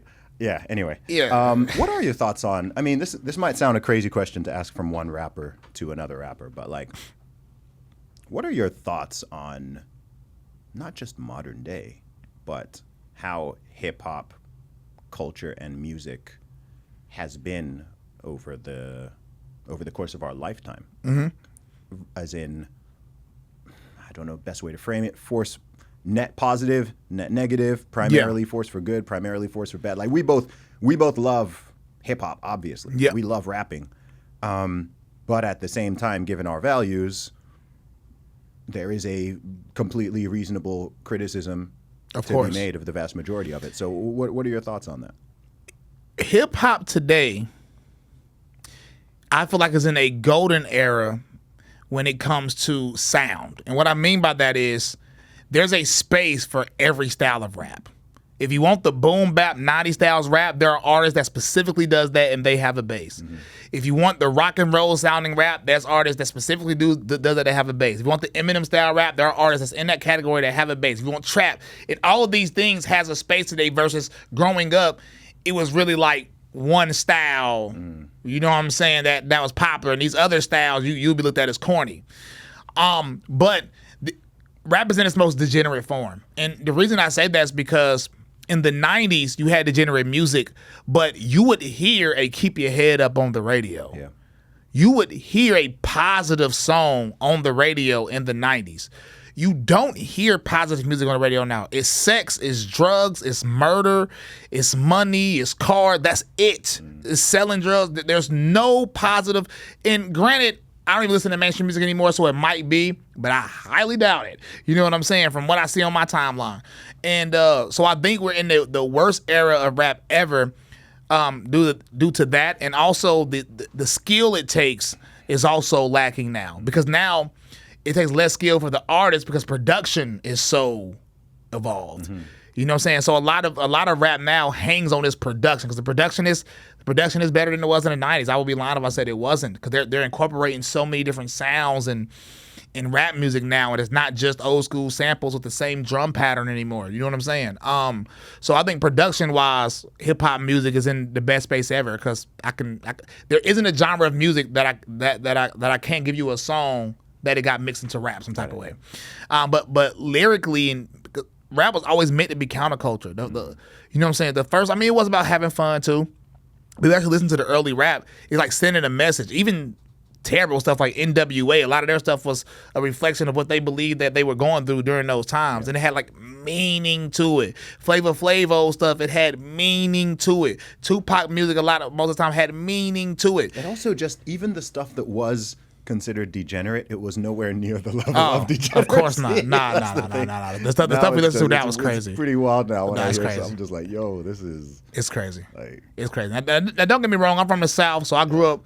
I'm a public school kid, as y'all can tell. But when I was in high school, we was listening to Plies, and Plies is pretty much as disgusting as you can get lyrically. If you're from the South, a lot of people up north didn't listen to him, but his music was the most like disgusting sexually music like ever.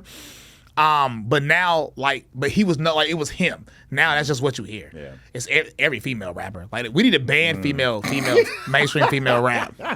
It's wild because I remember when I was a teenager, and I remember how much stick and criticism male rappers would get for what they called misogynistic lyrics and certainly music videos.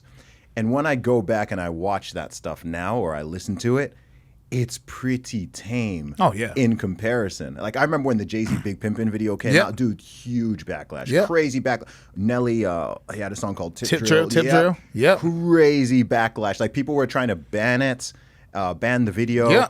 And then you see it, and I'm like, man, female rappers' music videos and content is way more. You want to talk about objectifying women and this is mainstream. Hypersexual. Yeah, it's... The Nelly Tip Drill video, you could only see it on the late night tip. Yes. You know what But you see Sexy Red videos. Yeah. You might see that in a grocery store. It's weird. I'm really sensitive to like cultural shifts, maybe just because I'm at that sort of interesting age where you've just very clearly been able to see. Yeah. I can very clearly remember, I don't know, 2001, 2005, 2008, 2000.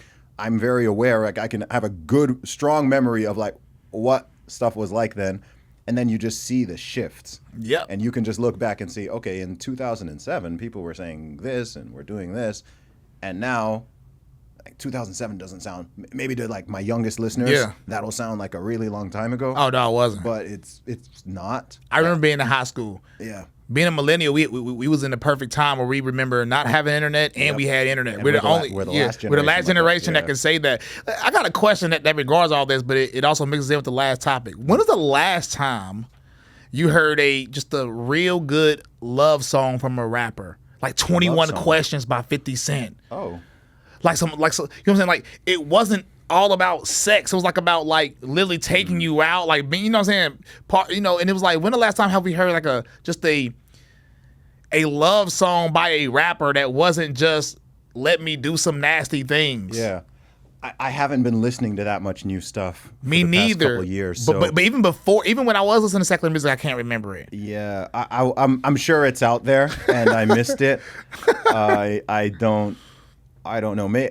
Does Kendrick have any songs in that vein? I assume he probably does, or maybe J. Cole. I don't know. I was listening to mainstream music in 2018. Yeah. And I don't remember because it might have like a regular love song. Not like I'm talking about a mainstream when that was a hit. Yeah.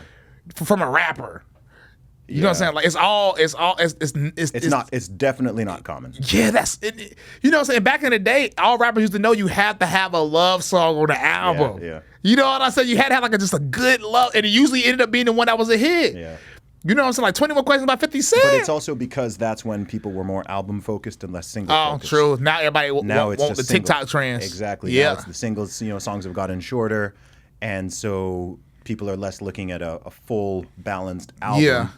And now it's more like, okay, just keep dropping hot singles, in which case you're perhaps less likely to take that kind of risk. Because those songs often used to like balance out the harder album. Balance out the hardcore album. Yeah, balance out the harder album, whereas now it's like a lot of people don't care about the album anyway. I hate the single focus thing. I do like the shorter songs thing. The last time music had shorter songs was like in the Beatles days. Okay.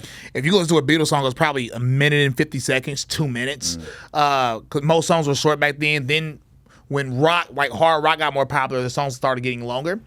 I sort of like that because it's like, well, I like it because I try to have meaning in my music. So it's like, I want to get my point across, and that's what I want to do. Yeah. I don't want to overdo the point. I want to get my point across. So I sort of like the shorter songs, but the focus on singles I hate because when I craft my albums as an artist, I plan it. I do the car test. I do the house test. I even do the AirPod test, and I listen to it from beginning to end, and I craft it. Like me picking the songs that are 1, 2, 3, 4, 5, 6, and this is just some random thing. I went through an entire process to choose the order of these songs so we can have a sonic flow to it when you listen to it. You know what I'm saying? Even the end of songs, I'll say something that leads into the next song.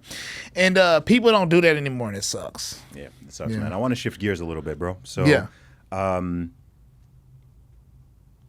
got married recently? Yes.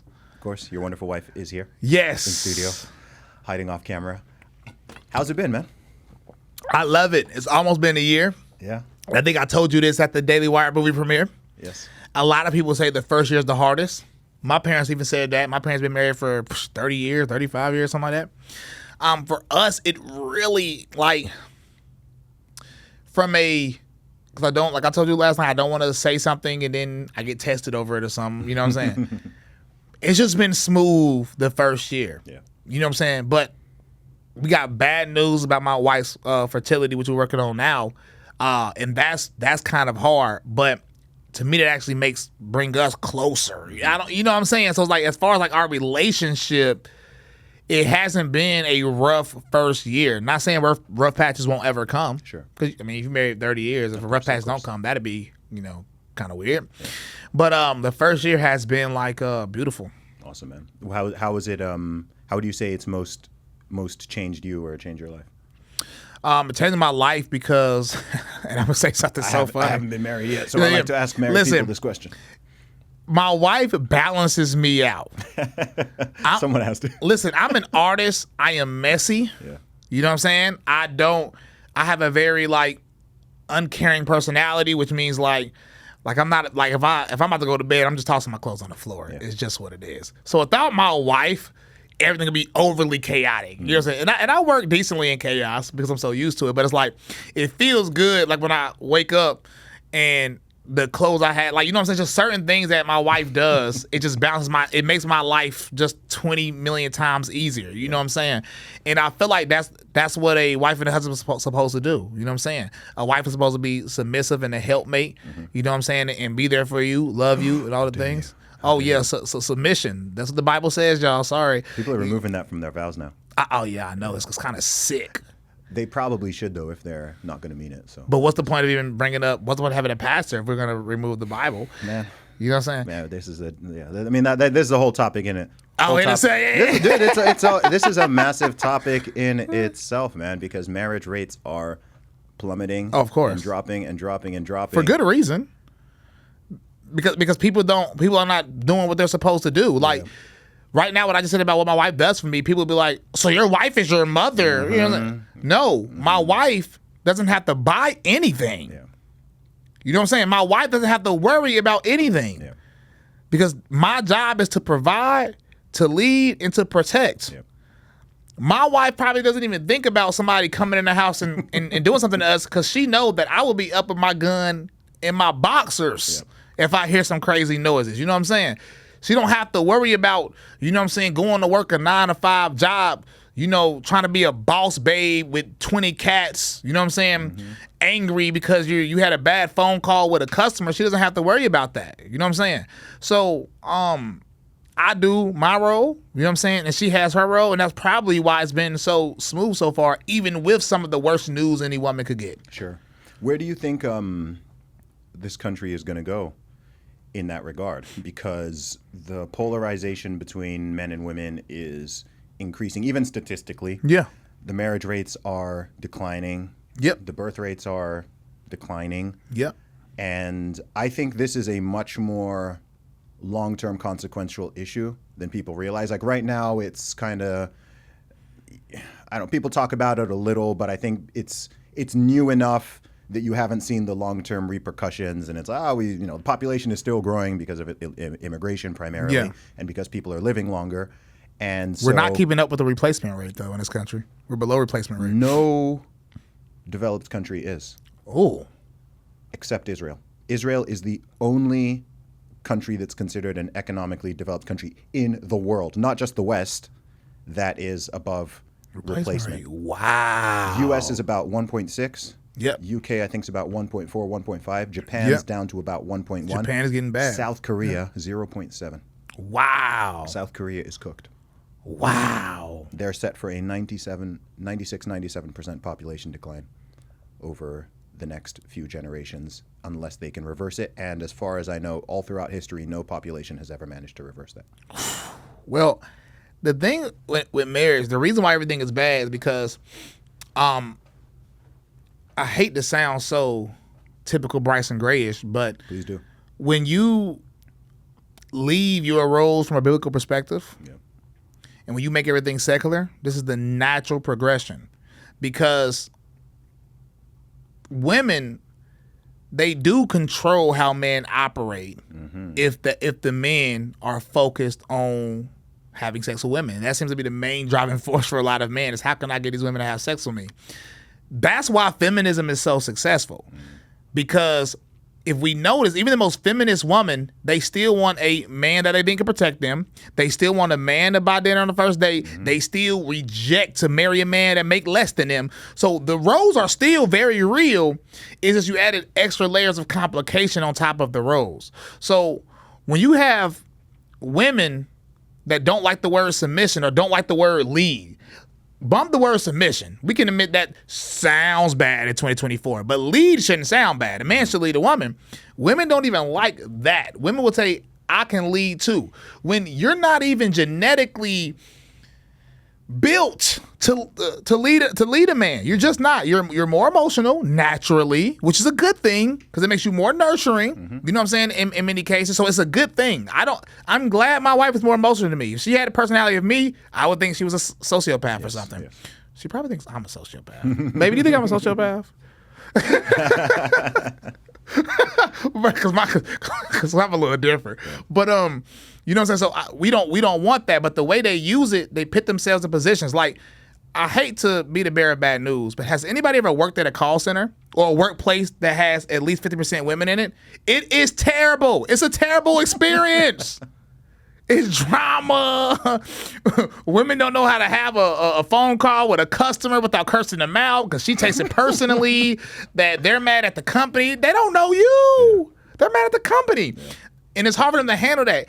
Have you heard stories about people with women bosses? Oh, gosh. Women prefer having male bosses. Of course they do. Because this is the natural order of things. Yeah. When we mess up the natural order of things, that's what but it's not just the women's fault. No. You got men now. Men, because they want an INDEPEE. It's cool to want an independent woman. You know what I'm saying? That's a boss that leads because we were programmed to believe we want this. And men sort of gear towards that woman and then wonder why they unhappy and cheating. Yeah. You know what I'm saying? And then also there's a big economic factor to it as well. That's the main reason people get divorced. Yeah, financial. But also as a man now, you know, if you go back a few decades ago, or in many parts of the world, an average single income is enough to support a family. It used to be. Not now. Whereas now, unless you are doing particularly well, you gotta make six figures. Yeah, unless you're doing particularly well, which statistically most people are not, then both people end up almost having to work. It's either that or you have to significantly reduce your expectations and outgoings, and a lot of modern people are not willing to do that, even if it's temporary. Yeah, so I do think the way they structured our economic system and the way it's evolved has led to that. Yeah. But I also think the way we live as millennials and younger, I do think it's sort of our faults too. Like even with me, right? I can't imagine being in a house less than 1,700 square feet. Yeah. I don't even like being at 1,800 square feet right now. Mm-hmm. But then when you look back, because everybody be like, well, our parents' houses were cheaper. Look at the houses they were living in. They live within their means. Mm-hmm. You know what I'm saying? And they didn't care about having a 2,000, 2,500 square foot house unless you were super rich. They had small, modest homes Old car. Oh, they had old cars. You know what I'm saying? They kept their car running. Mm-hmm. You know what I'm saying? And they lived like they typically ate in the house a lot of times. The way we eat fast food now is just asinine. So I think it's a mixture of brainwashing and how our economic system is set up, but it's also us wanting too much. Yeah, the expectations for a large chunk of men and also for a large chunk of women are just they don't align with each other. Yep. And what's interesting is almost nobody, except maybe the people in power who want depopulation, right? The weirdos out there.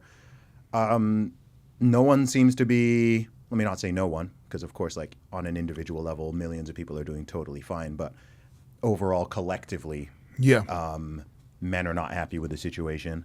Of course not. And women are not happy with the situation either. It's just like constant complaining, constant grief, constant confusion, constant heartbreak, constant divorce, constant suicide, constant drug addicts, constant alcoholism. I'll tell you something that's like really, really hit me over the last couple of years. And it's kind of odd to say this because I'm someone who would have always considered himself a Christian, always considered myself a believer, was raised in that, have always gone to church. The Bible's right about everything. Yes. I feel like that's only really clicked for me quite recently because, I think I can call this a mistake or an error. I think a mistake that a lot of Christian leaders and even Christian parents make is and perhaps because they struggle to articulate this, or maybe they themselves don't have the life experience to know, but they don't always explain, they don't do a good job of explaining at a deep level why certain rules, ideas, and commandments exist. Yeah, there's a reason for that. It's kind of like, well, the Bible says so.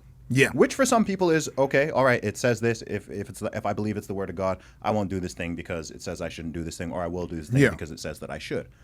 But there are very real life reasons with it, for people who love studies and data and all this stuff. Like, you can look at studies, you can look at data. Okay, when you deviate from this, and the more you deviate from it, what actually results?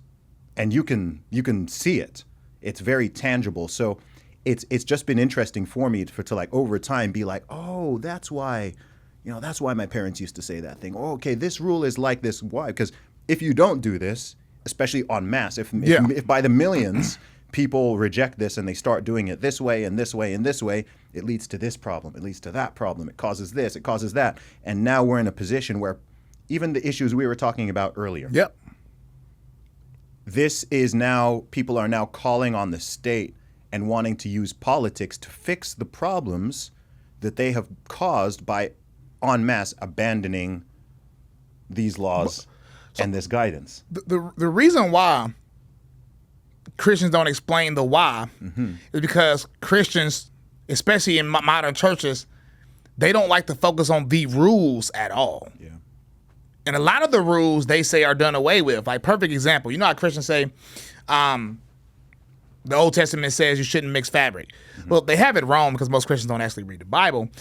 It's about specific fabric you can't mix, which is wool and linen. You can't mix wool and linen. If somebody does research on what happens when you mix wool and linen in clothing, it has negative effects on your body, right? And this one is going to make a lot of people watching this podcast pissed. But when it tells you not to eat pork, right? People may think, oh, yeah. Look up what pork does. Look up what a pig is. A pig is a literal trash can. It is. It is. They eat everything. Yeah, and it's something about, dang, I don't know how I forgot it. The sweat glands and how it digests its food. There's more toxins in pork because of this. The question is, how did they know this in the Bible? Yeah. Why did they call this specific animal and other things unclean? Just like shrimp. You know what I'm saying? People eat shrimp, but if you really look up what shrimp is, it's a trash can. It's just a habit. It's like literally eating a roach from the sea. Yeah. It's just what it's a sea bug. That's literally what it's classified as a sea bug. You know what I'm saying?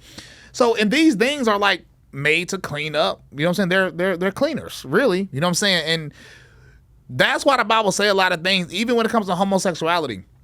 It tells you It tells you. It literally says it defiles the land and it'll lead to other things. If you look up what it says about love thy neighbor, this is just common sense, right? When you look up how love thy neighbor is defined, Christians think Jesus said in the New Testament, but it actually comes from Leviticus 19, verses like 17 through 19. So Leviticus 19 verses 17 through 19. Anybody want to look it up? It explains to you what it means to love thy neighbor. It's just common sense type stuff, right? Don't mess with your neighbor's wife. Yep. Don't steal from your neighbor. Don't even covet what your neighbor has. Like if your neighbor has a nice car and it's better than yours, don't covet that. You know what I'm saying? Because these are your literal neighbors, and you don't want complications. That's what being a good neighbor is. A secular person can tell you that's what being a good neighbor would be. You know what I'm saying? Don't bear false witness against people. Of course, you don't want to bear false witness against people because that causes confusion. Even now, a lot of women put the claim of rape on men without any evidence, and people just automatically believe it. Do you know what that does? Do you know what that does to the justice system for actual rape victims?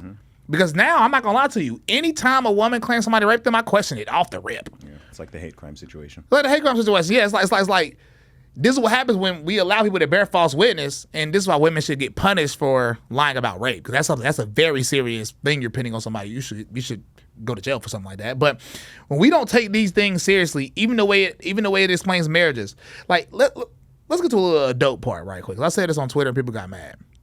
The Bible literally says once you get married, it is your duty as a husband and a duty as a wife to have sex with your spouse. Yes. And now you have millions of people in sexless marriages. Sexless marriages. Massive cause for divorce. And massive cause for divorce. Massive cause of infidelity. Infidelity, because you're trying to, a lot of women try to use sex as a tool. As a weapon, when it's not what it's supposed to be. But I asked my DM me and said their husband used it as a tool on them too. You know what I'm saying? Very interesting. And they ended up getting divorced, by the way. You know what I'm saying? So once you deviate from God's plan, everything's gonna go to crap. Because he tells you it's gonna go to crap. Sometimes, bro, you gotta get baptized through fire. And this country is at scale. At a scale. At scale, dude. It's crazy. I think the sort of breakdown in male-female relationships could be there's a lot of things that are a threat to the USA and a threat to the West in general. Yeah. And I think that the long-term repercussions of that could be civilization ending. Oh, yeah. Because if people, like, you don't just need people to reproduce. That's one. You need people to reproduce, but you need people to raise good, moral, decent human beings. When you even think about the future, what even is the future? When you have all these like super environmentalists and the green people, don't have kids because it's bad for the environment and climate change and all this sort of stuff. You're like, the future for who? Exactly. If there are no people, okay, cool. Like, these kind of people have the idea that human beings are, the world's overpopulated. Human beings are a parasite on the planet. It would be better if there were only like 1 billion people or something. It's like, better for who? Better for what? But again, this comes from godlessness, because if you don't believe that human beings are set apart, have you heard the term speciesism? No, what's that? What that is? That you basically that you're a human supremacist. There are many people. There are millions of people out there. Human supremacists. Yeah, that you put human life. You think human life is more important than the gorillas and the antelope and the eagles and the birds. Yes, I'm with you. Yes, I'm a human supremacist too. But if you think from a totally secular perspective, if you're someone who just believes in no God, just pure evolution, and we are just under that notion, we are simply advanced apes, right? We're simply a product of evolution, right? According to secularism. And so therefore, this is why so many of these people are vegan and vegetarian, because it's like, well, you're not above any other species. Like they don't deem human beings above any other species. So much of their worldview is sort of based off of that line. So it's just a sort of logical progression. This is why they all support abortion. This is why they're pushing even euthanasia and all these type of things, because it's just like, well, if we are just animals, not set apart in any type of way or made in God's image, then why should humans, these are the type of people who, a building's on fire, they'd rather save their dog than save the human. Woo! That's what's funny though. I've encountered I think who you're talking about, but these people were Christians. I'm not. Yeah, but a lot of people who go by these labels have still adopted a lot of this worldview. Baby, do you remember that group, that Twitter that used to attack me all the time when I used to post about eating chicken and stuff? And they used to say these chickens are families and you're eating family members. And they called me, was it a species? Like, specious. That's what I'm saying. A species. Species. They call it a species. Is it speciesism or speciesism? Yeah, because we eat animals. And they used to attack me. They stopped attacking me every day, but like last year, they used to hit me every time if I post about something I'm eating. They used to be like, you can't be a Christian because you're a murderer, basically, because you're murdering, you're eating murdered chickens and beef and cows. And I used to be like, bro, what are we yapping about today? So that might be what you talk about. Yeah, it's weird. There's a religious version and a non-religious version. Yeah, that is so crazy. Yeah, we have dominion over the animals. Yep. Clearly. That's biblical. What's funny about it, just like be fruitful and multiply is biblical. And I think that through all society, because prior to the sexual revolution, sex, marriage, and parenthood all sort of went hand in hand. Right? They weren't separated until about 60 years ago. And I think that it was just assumed. It's always been assumed for all these millennia that people will just sort of, marry and have children and be fruitful and multiply and so on. And that's obviously an inherent good. Whereas now, just like everything else, just like, men and women itself, everything is now up for debate. Everything is debate. And so you have large swathes of the population, it could be up to like maybe a quarter to a third of millennials and younger who don't even think that is a good thing. In fact, some of them are like, hey, like I'm just signing off from this. And they even think that other people perhaps should not, right? You'll see, if you want to see criticism, look at a big family. Any family that has like 4 or more children, people will be critical of them. Have you not heard about birth control? Or like, hey, you guys, what you guys are doing is selfish. Or, I hope you better not be using the well, like just all sorts of snide comments. So you came to my wedding. Thank you for coming, by the way. Of course. Did you see the family that had 10 children? Yeah, the Collins. The Collins. Yeah. Yep, the Collins. The Collins kids. 11 now, right? Yeah, 11 now. Yes. If you see their comment section, I do. I follow vitriol and anger they get from just being married and having children. Having lots of kids. Yeah. Is absolutely, there's complete Reddit threads about her. There's people that stalk her. She's been reported. She's been reported to YouTube videos. No, not a YouTube video. CPS. She's been reported to CPS. Oh wow. Yeah, because internet people say that she's treating them wrongly just because there's so many of them, and they believe that there's no way that they can be taking care of that many kids, so they'll call CPS on. It's so sick. Twisted. It's wild. And do you know what's so wild about it as well is, because my family background's originally from Nigeria, but even worldwide, people used to have big. My dad's one of 11. Yeah. My mom is one of 7. Yep. All my grandparents had a lot of kids. I'm one of 5, and this is again with that shift. Yep. Less than 100 years ago, the idea of having someone having 7, 8, 9, 10, 12 kids, like if possible, that was completely normal. Completely normal. In Nigeria, the average is still 5 right now. For real? Yeah. Oh, snap. Dude, Nigeria is an interesting place, man. The median age in Nigeria is 20. Meaning half the population is under the age of 20. Dang. Yeah, the birth rate is still 5 right now. It's still decreasing like everywhere else, but it's still 5. So it's going to actually overtake the U.S. in terms of population. It's going to become the world's 3rd most populous country after India and China.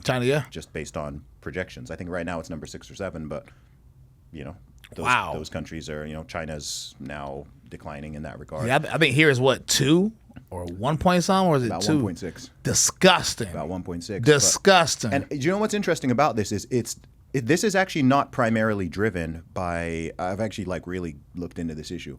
It's not primarily driven by people even having smaller families. It's just that far more people are choosing to have, for choosing or not choosing, but more people than ever are not having any kids at all. Oh, correct. Yeah, So the percentage of people, I think over the age of about let's say 50, who over the course of a lifetime never had kids used to be something like 10%. And I think now it's about, depending on the country, it's about between 30 and 40%.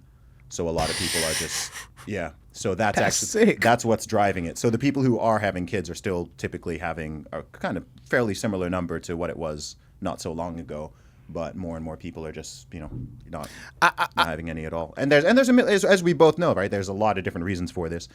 There's the voluntary, just like I'm checking out. There's people who are just leaving it for so long and pushing it back so far because they think they're just going to use IVF and all these other things, and then that doesn't have the highest success rate. And then, of course, as we both know, there are it's hard, like there are fertility issues from the male side, from the female side. Some of it is known, some of it is unknown. They're putting all this weird stuff in the food. There's all these pollutants. There's birth control and estrogen and weird things floating around and all the supplies of everything. We're going through that right now. Yeah. Me and my wife, we're going through that. We're going through that right now, trying to figure out what the issue is. And what we're noticing is there's so many of our friends and so many people we know that's also having these fertility issues. I think it's 1 in 3 couples now. Oh my, what? Yeah, 1 in 3. Oh my word. One in 3 couples is now having fertility issues. So it's not something you hear that much about because for obvious reasons. Right? Yeah, it's very private. It's personal. It's emotional. People don't want to come out publicly and talk about it a lot. But yeah, it's about 1 in 3 couples now. Well, I think people should be talking about. We need to figure out what's going on, and I think like everything else, it probably relates to what we're putting in our systems. Yeah.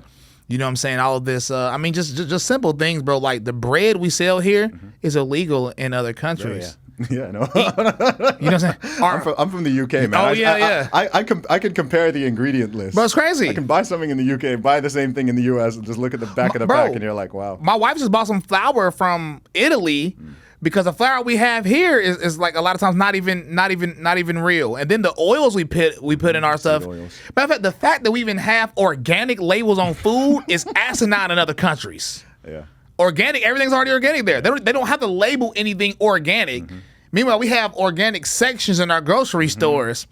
You know what I'm saying? Because it's wild, dude. There's so many factors. And, what percentage of girls are being, not even women, girls are being put on hormonal birth control sometimes from the age of like 12 or 13.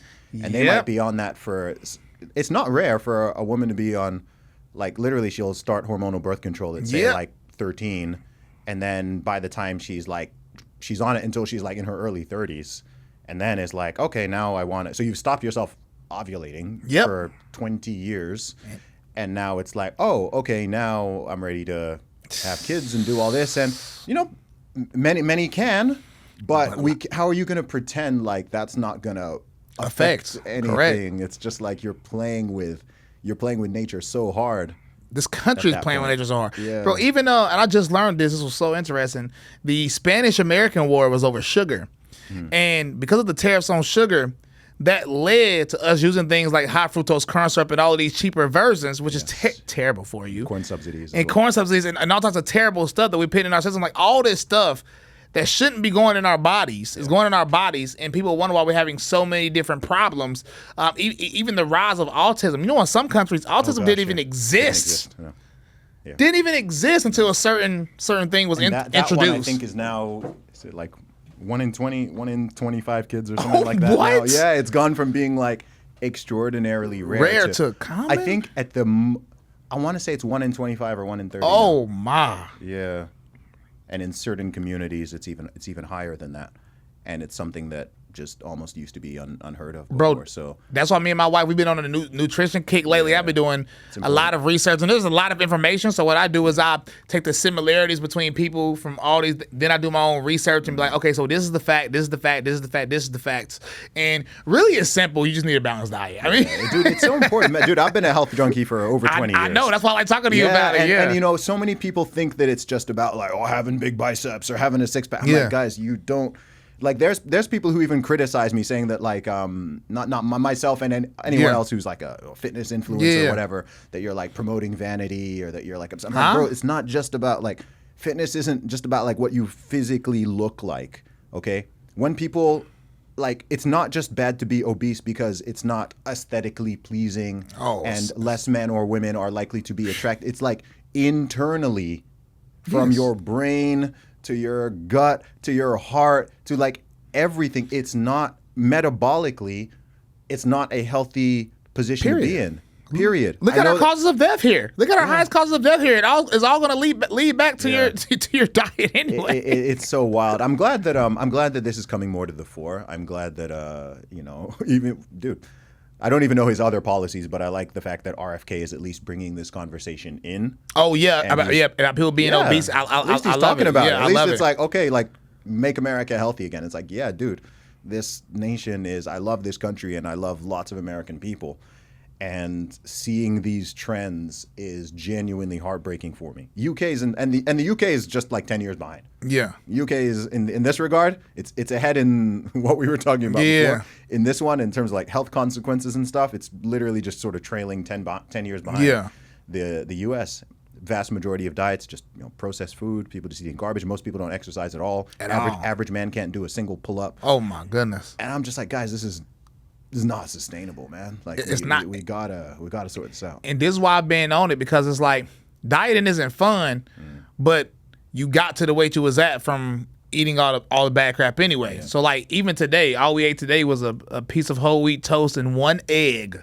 You know what I'm saying? You can throw more eggs in there, man. One is no, you can. So we're doing something. It's called the 3-day diet. Right? Okay. I know you know what it is, the military diet, and it's rough. I mean, it's tough, but I like tough stuff for mental reasons. But and it's I mean, you really are barely eating, but you lose weight kind of quick. Yeah. And I'm trying to get to the point. I'm trying to get to my goal weight. I got like 9 more pounds to go. Okay. And then my goal was like to eat, just normal, good food without extra stuff in it. Mainly make sure we're cooking at home. Yeah. Thank God my wife can cook so well. Yeah. You know what I'm saying? And we're just making sure we're taking in, good quality stuff. Yeah. So, and she's a nut about it. We got the flour from dang on Italy, awesome. Only raw honey. Dude, that's the real medicine. Yeah. Food is medicine or it's poison. Yep, correct. Truly. And people don't think of it this way because everyone's just focusing on like taste. But food is, you can heal most conditions with dietary and lifestyle changes. Yeah. No one's going to like promote this to you apart from the health nuts, but you can. My mom used to be, my mom had diabetes. She reversed that and it's been in remission now since 2020. Beautiful. How did she do that? Fasting.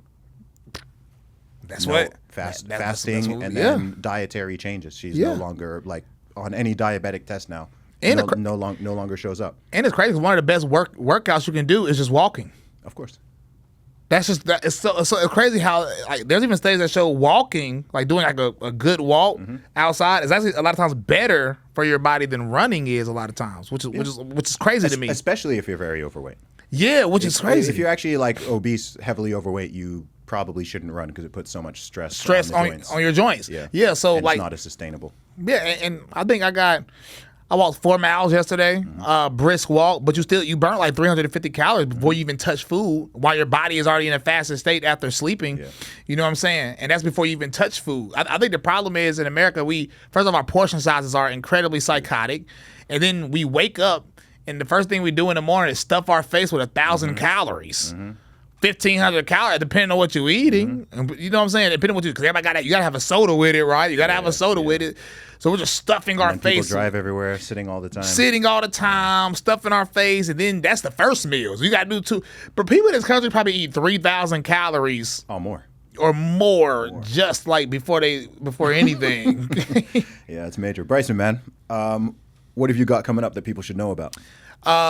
First off, as you know, I did the title track for Matt Walsh's movie "Am I Racist?" So please go see that. Is that the name of the song as well? Yes, the name of the song is called "Am I Racist?"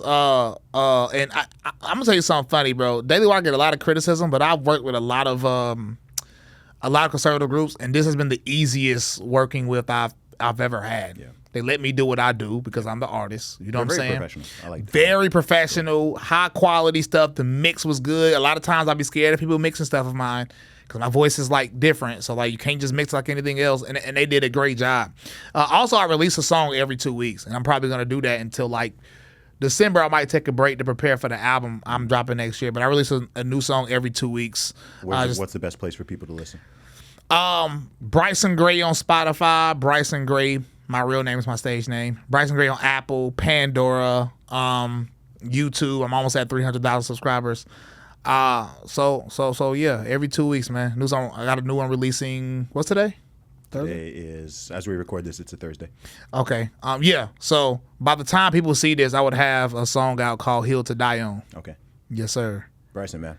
Thank you so much. Thank you so much for having me, bro. No doubt, bro. Yes, sir. Time, yes, sir. God bless you.